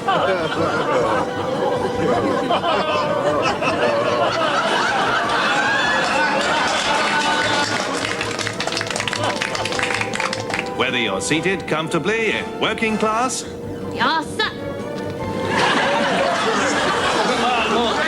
Look at that luxury. or if you have more brass than sense, you can fly Alan Bennett class. International cuisine is of the highest standard.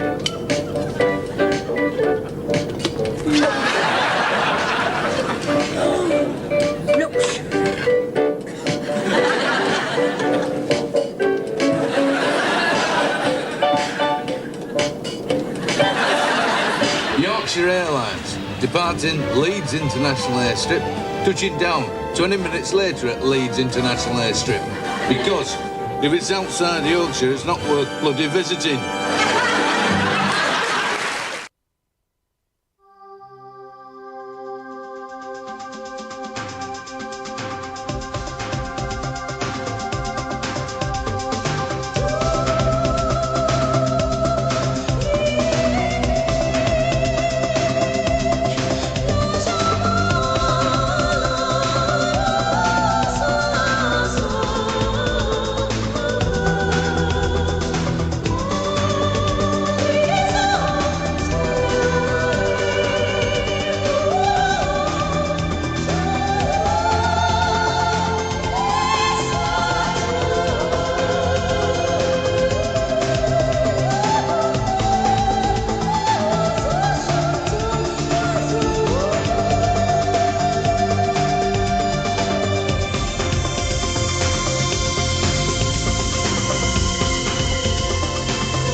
Every year,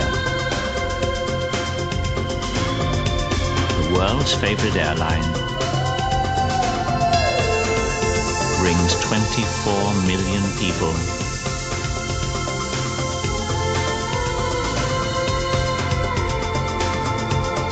together.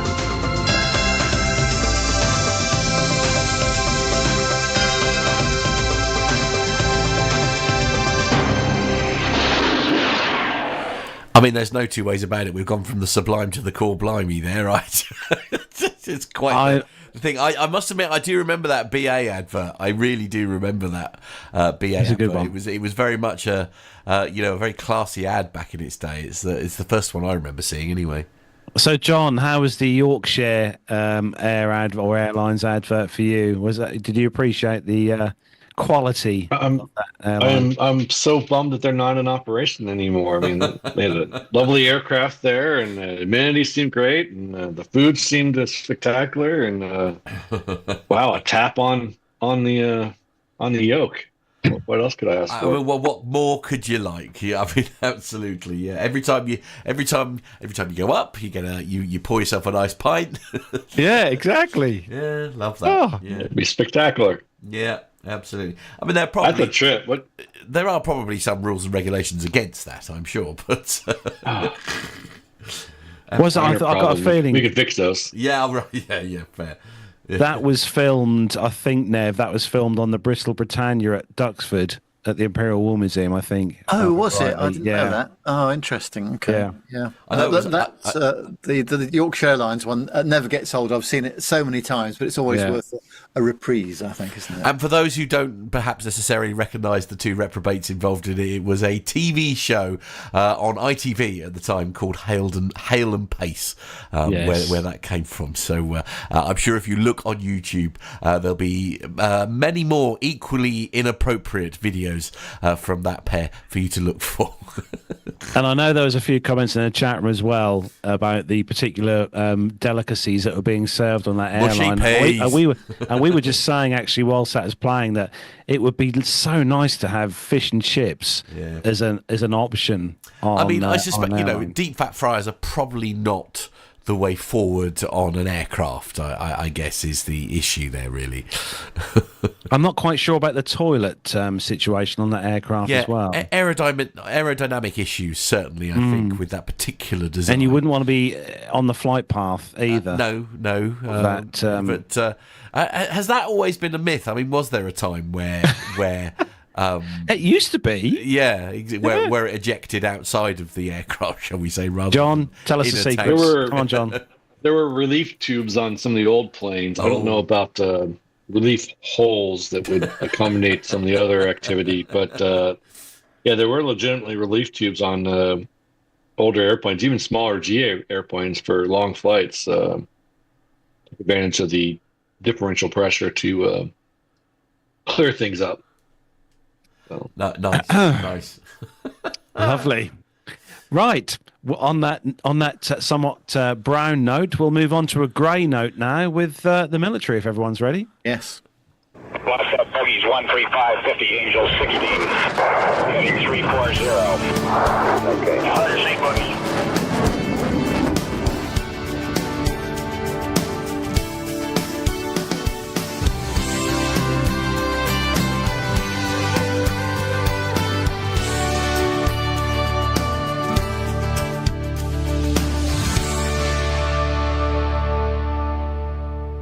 So the first story in the military news this week comes to us from zonamilitar.com. Boeing has officially announced, or unveiled as well, the first of the new P-8 Poseidon aircraft, patrol aircraft for the German Navy. Last week, Boeing officially unveiled for the first time one of the new Boeing P-8 Poseidon patrol aircraft for future fleet of 8 units that will be operated by the German Navy, now featuring the corresponding paint scheme of the institution. The aircraft, which will carry the registration 63+01 and tail number 170528, was presented at the facility that the American company maintains in Seattle, over in Washington. With a delivery date scheduled for August this year, the institution has highlighted the speed with which the incorporation of this new P-8 Poseidon will be completed, considering that only 4 years have passed since the initial contract was awarded. In this regard, it is useful to recall that the German Navy ordered the first 5 aircraft of this model back in June 2021, a number that was later increased with an additional contract for 3 more units in November 2023.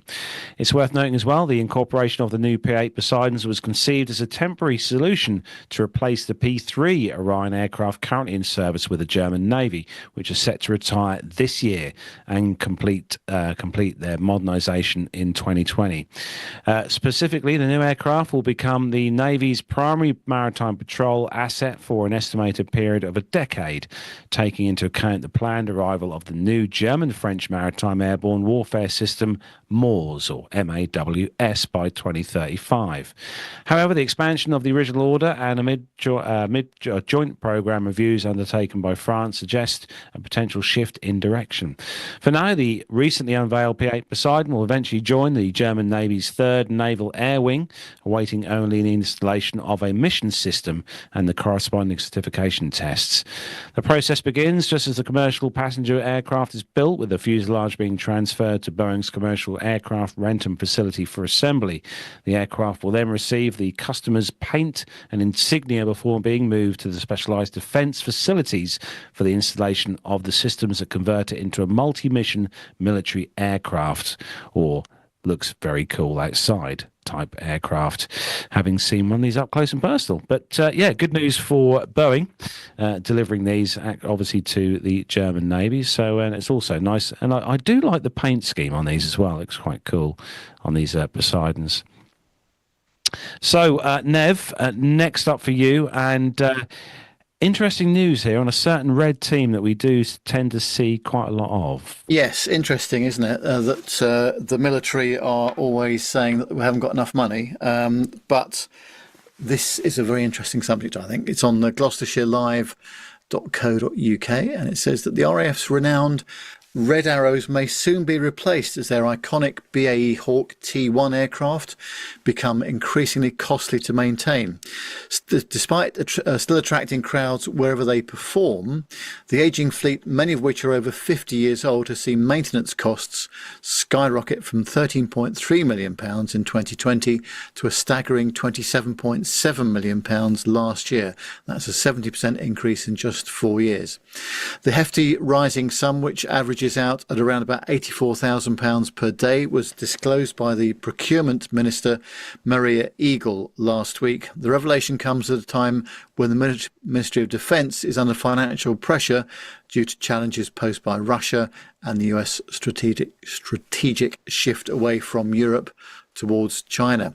Officially, the squadron's 16 jets can continue flying until 2030, according to the MOD. However, senior RAF sources have privately voiced doubts that they will last this long. A newer model, the T2, is used for training pilots in fast jet flying before they progress to Typhoons and F-35s. However, instances of the T2's engines blowing up have caused significant delays in flight training. Well, they would, wouldn't they? Such is the frustration that the RAF's Chief of Air Staff, Air Chief Marshal Sir Richard Knighton, called for all T2s to be replaced as soon as we can last November. And whilst aviation heavyweights like Boeing, Leonardo, Lockheed Martin and Saab are busy developing their own light jets, a new British contender might just outpace them, reports the Express. Well, that's quite a thing, isn't it? There's been they need to have a good, reliable aircraft with the shows that they do. They're not much margin for error. They can't be having engines blowing up, and they can't have airframes that are falling apart. And the cost to maintain that is. Yeah, and pricey. I remember, I think it was at the Jersey Air Show, wasn't it, Carlos? Yeah. There was a couple of the Reds that were unserviceable. That they'd got into Jersey, but they'd had engine issues. These were the T1s, obviously. But also, it's a bit of a political choice, isn't it, as well? You know, there's been a raid on the defence budget in the UK for many, many years now. We remember the interview going back to Sir Richard Johns that Nick did with us. He was mentioning it way back then and before that as well. So, actually, quite difficult decisions have to be made here, I think. Let's look at that cost, £84,000 per day. Wow. That's a hell of a cost with those maintenance costs as well. £27.7 million last year. It's just absolutely unreal. Yeah, it's a lot, isn't it? And of course, 2030, of course, if they were to last that long, is 5 years away, isn't it? So yeah. But it's a difficult one. We'd all like to see them flying, obviously, but there's a massive cost associated with that, of course. Yeah. Matt, you've got the next one. Okay. Yeah. All about a very popular aircraft, which I love. Yeah, indeed. It's the iconic a P-51D Mustang Moonbeam McSwine. It's in vintage Aviation News.com, and it's set to become the latest addition to the flyaspitfire.com fleet, with its arrival at Biggin Hill expected in early 2025. Currently packed in a shipping container and departing from New York, the aircraft is due to reach the UK in approximately 3 weeks. Once on site, the Spitfire company's engineering team will carefully unload, inspect and reassemble the Mustang, preparing it for passenger flights in the upcoming season. Moonbeam McSwine has a rich and storied history dating back to its manufacture in October 1994 at the Inglewood plant in Los Angeles, California. Accepted by the USAF in March 1945, the Mustang was shipped to England for service with the 8th Air Force before returning to the United States later that year. Between 1947 and 1953, it served with multiple fighter squadrons, including the 182nd, the 136th, the 120th, the 109th, before being placed in storage at McClellan Air Force Base in December 1956. In August 1958, it was sold as surplus for just $1,307.50, wow. and later restored in 1963 by Cavalier Aircraft in Texas. Now, with its acquisition by Warbird Experiences Limited, the Spitfire company, in November 2024, Moonbeam McSwine is set to take to the skies once again, offering a rare opportunity for aviation enthusiasts to experience the thrill of flying in one of history's most celebrated fighter aircraft. Further updates will be provided once the aircraft arrives and is reassembled at Biggin Hill. If you want more information on it, by the way, take yourself to their website. It is flyaspitfire.com to find all the very latest information on that. So it's on our doorstep. It is on our doorstep, not far away. Well, relatively, it's on our doorstep. Yeah, it's great to see that. But P-51 Mustang, apart from the Spitfire, which is obviously, is out there with the greatest. What was the one that Sturman had a flight in? That was a Tiger Moth. That was a Tiger Moth, right? Yeah, Tiger Moth. Yeah. It's another one of those ones on the old bucket list, isn't it? We'd all love to fly in the Spitfire, and I would so love to have a flight in the P-51 as well. Yeah, John probably has, because he's just lucky like that. Yeah. Oh, I can't imagine being like a chance to fly one of those things. Unfortunately, I'd be stuck in the back and I would be squished. But I'd love to have an opportunity to fly one of those for real up front. And it's an incredible aircraft, capabilities it has, the sounds it makes. It's just a special thing. I can see you now. Now you've retired, Nev. I can see you possibly venturing into the Spitfire seat for a little jaunt over the English coast. Wow. Yeah, well, a couple of points to make there. One would be the weight and balance issue. Whether I could get into the aircraft is one thing, but whether I could get out of it is another thing. And also, being a pensioner now, I just haven't got around. Have you got that violin, Matt? Yeah, have I mentioned that before? No, the batteries are fresh out on that, I'm afraid. It's oh wow, okay. It's a new experience. That never I never had a. It's trouble is you keep using that as I feel like we should be doing some sort of vulnerability report now to make sure that or maybe divert all the Patreon money to my bank account. Fair point. Richard Adams points out in the chat room, very, very, very rightly, Richard Adams says in the chat room, it's only, Nev, only 4.5 grand for 30 minutes. Oh, there you are. You see. Well, there we Yes. are. Absolutely. I don't know what all the fuss is about, Dave. Honestly. You know. Oh my. There we go. Many times less than the apparently a Hawk is to operate for the Red. So Yeah. True. Very true. Or you could just go to our local flight school here at Beccles and rent a 152 for an hour and pretend. Yes. Yeah, just pretend that you're flying a P-51. Oh, dear. Performance-wise, Bluetooth and some good airplane noises as you fly along. Anyway, moving on, John, sticking with you for the last story. And we're going a bit quicker with this particular one, aren't we? Yeah, a tad bit. So this comes from the nextbigfuture.com. The title of the article is DARPA Large Hypersonic Bomber Project Prototype, or Prototype Project.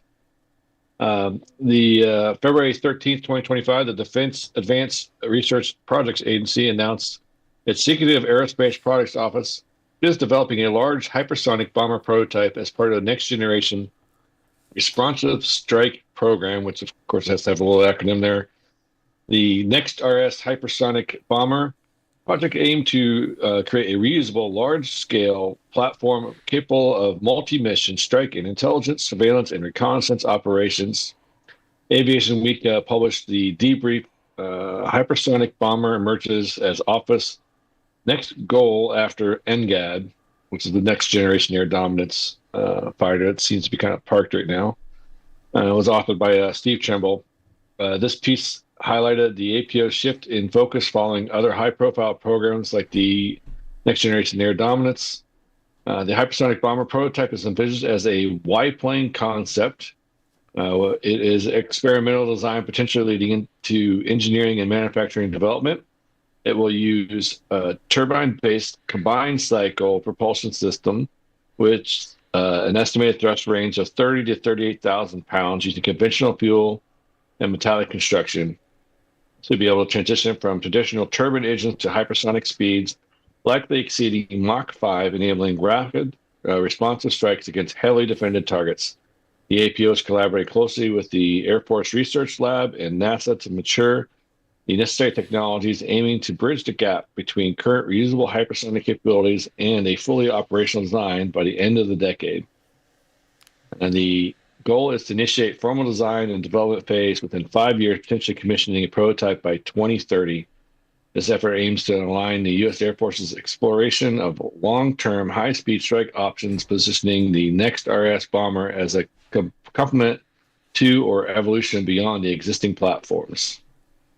And this is definitely a big deal. Hypersonics are the new thing, a new technology that everybody's trying to employ. Currently, it's missiles moving into aircraft. That makes the aircraft much harder to intercept and attack, to defend yourself from. And the technology could be used for everything. This is one's obviously, ISR is intelligence, surveillance, reconnaissance. So this would be like a replacement to the SR-71 and the B-1 bomber simultaneously. If it could get in there, or an F-111, if you want to go back even a little further, where you have the high-speed ability to get in and penetrate, and be very difficult to hit if you're flying in excess to Mach 5. Just the math equation is just hard. By the time you see it, you get ready to launch, it's potentially already out of range, and you'll never chase it. You'll never be able to chase it down. So I thought it was pretty interesting. I just saw this pop up just literally yesterday, and that was an interesting story that we see where they developed this thing. The technologies that are going to come out of it should be pretty incredible. And DARPA is the group in the defense industry or defense department that tends to create all the crazy stuff that they don't talk about. So Area 51 stuff. Yeah, like area not their stuff. like probably don't even test it in Area 51 because that's too visible. Perhaps they should incorporate this onto cargo aircraft. Then I'll get my Timu's delivery a lot quicker than the current 2 weeks. You would definitely get it a lot quicker. I mean, you're talking Mach 5, you're probably China to Western Europe in a couple hours, if most. You know, 2 hours. It's pretty fast. Be But better this would than be some sort of of like what we saw in Top Gun, that kind of speeds. Oh yeah. And that first opening scenes. That's the hypersonic range they're talking about. I think that we start seeing something that's even just the Mach 5 to Mach 7 range. You're fairly untouchable for a number of years, and likely will have some level of stealth to it as well. And a film that Matt's seen as well, the new Top Gun Maverick. Yes, I have. Yeah. Well, I watched them back to back, didn't I? Yeah, absolutely. One in 3D. One of them was 3D. Actually, before we start to wrap up, Nev, can I just ask, have you seen Top Gun Maverick yet? No, I haven't. Oh, no. I know. Now, I've got no excuse now because I've got plenty of time, haven't I? So Yes, I really should absolutely sit down and watch it. Have you, though, Mr. Bounds? Because I know what you're like. I wouldn't be at all surprised if in 2 weeks' time you'll be saying, I have no idea how I had time to fit in work. Well, this is the end of coming up to my second week of retirement, and it's you been haven't pretty stopped. busy Yeah. already, actually, yeah. So, but we'll have to see. Now, of course, I'll make time to see it. Yeah, absolutely. One thing for sure, Nev has got an incredibly clean car. Absolutely, Yes. I should hope so too. Absolutely. Now, I don't want to alarm you, Carlos, but you've only got 6 minutes to complete your wrap-up. So Right, that's it then. Social media links. If you want to try and find us online, you can find us via where, Nev? Where can people find us on the interwebs? Yes, you can search the social media platforms. That's Facebook, Twitter, Instagram, or LinkedIn for Plain Talking UK. You can email us at the show, podcast@plaintalkinguk.com, and the website is www.plaintalkinguk.com. Obviously, we've got our YouTube channel too, so just search for Plain Talking UK when you get to that. You can also become a Patreon, and you can give us some money by PayPal if you are in a position to do so. And that's all the details for that you can find on the website as well. And once again, thank you to everybody that contributes. It really does make a difference. Yes, it does indeed. Going to say a big thank you to John Jester for joining us this evening. Thank you, John, for stepping in again and giving us your knowledge that we love on the show. Absolutely. Great conversation's been had tonight. Really appreciate your time, John. Happy to be here, and it's always fun joining the crowd, talking to you all instead of trying to madly type into the phone to much easier. Pass information. Yeah, absolutely. We'll next time we'll try and get your young student on with us next time, hopefully. Young Armando. The cadet. Yes. The cadet. Yes. Yeah. Absolutely. And thank you to Nev as well, as always, for joining us this evening. Thank you, Nev. Our pleasure. And hopefully I'll give you a quick report on my flight to Helsinki as well next time I want. So I'm flying there with Mrs. Nev on Friday for the weekend on an Airbus A350-900. Oh, nice. Okay. Can't wait to go on. Yeah, Wonderful. nice. Yeah. And also thanks to Matt Smith for sitting in the studio this week. As always, sounding glorious this week, Matt, with no echoes. Lovely. Codes. Yes, indeed. Well done. Anyway, that is where we're going to bring episode 539 to a close. Thanks to all the chat room for joining us tonight. You have been awesome as always. And thanks to all the people who download the show each week as well as an audio podcast. Thank you to you as well. That's it for episode 539. Join us next week on the show where we'll be back talking all about the great things that happen in the world of aviation. So from us here in our various studios across the globe, it is goodbye from me, and it's goodbye from, I don't know, Nev? Goodbye.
Well, that'll be a nice, easy edit for me this week. All I've got to do is top and tail this one. Lovely. Yes. Marvellous.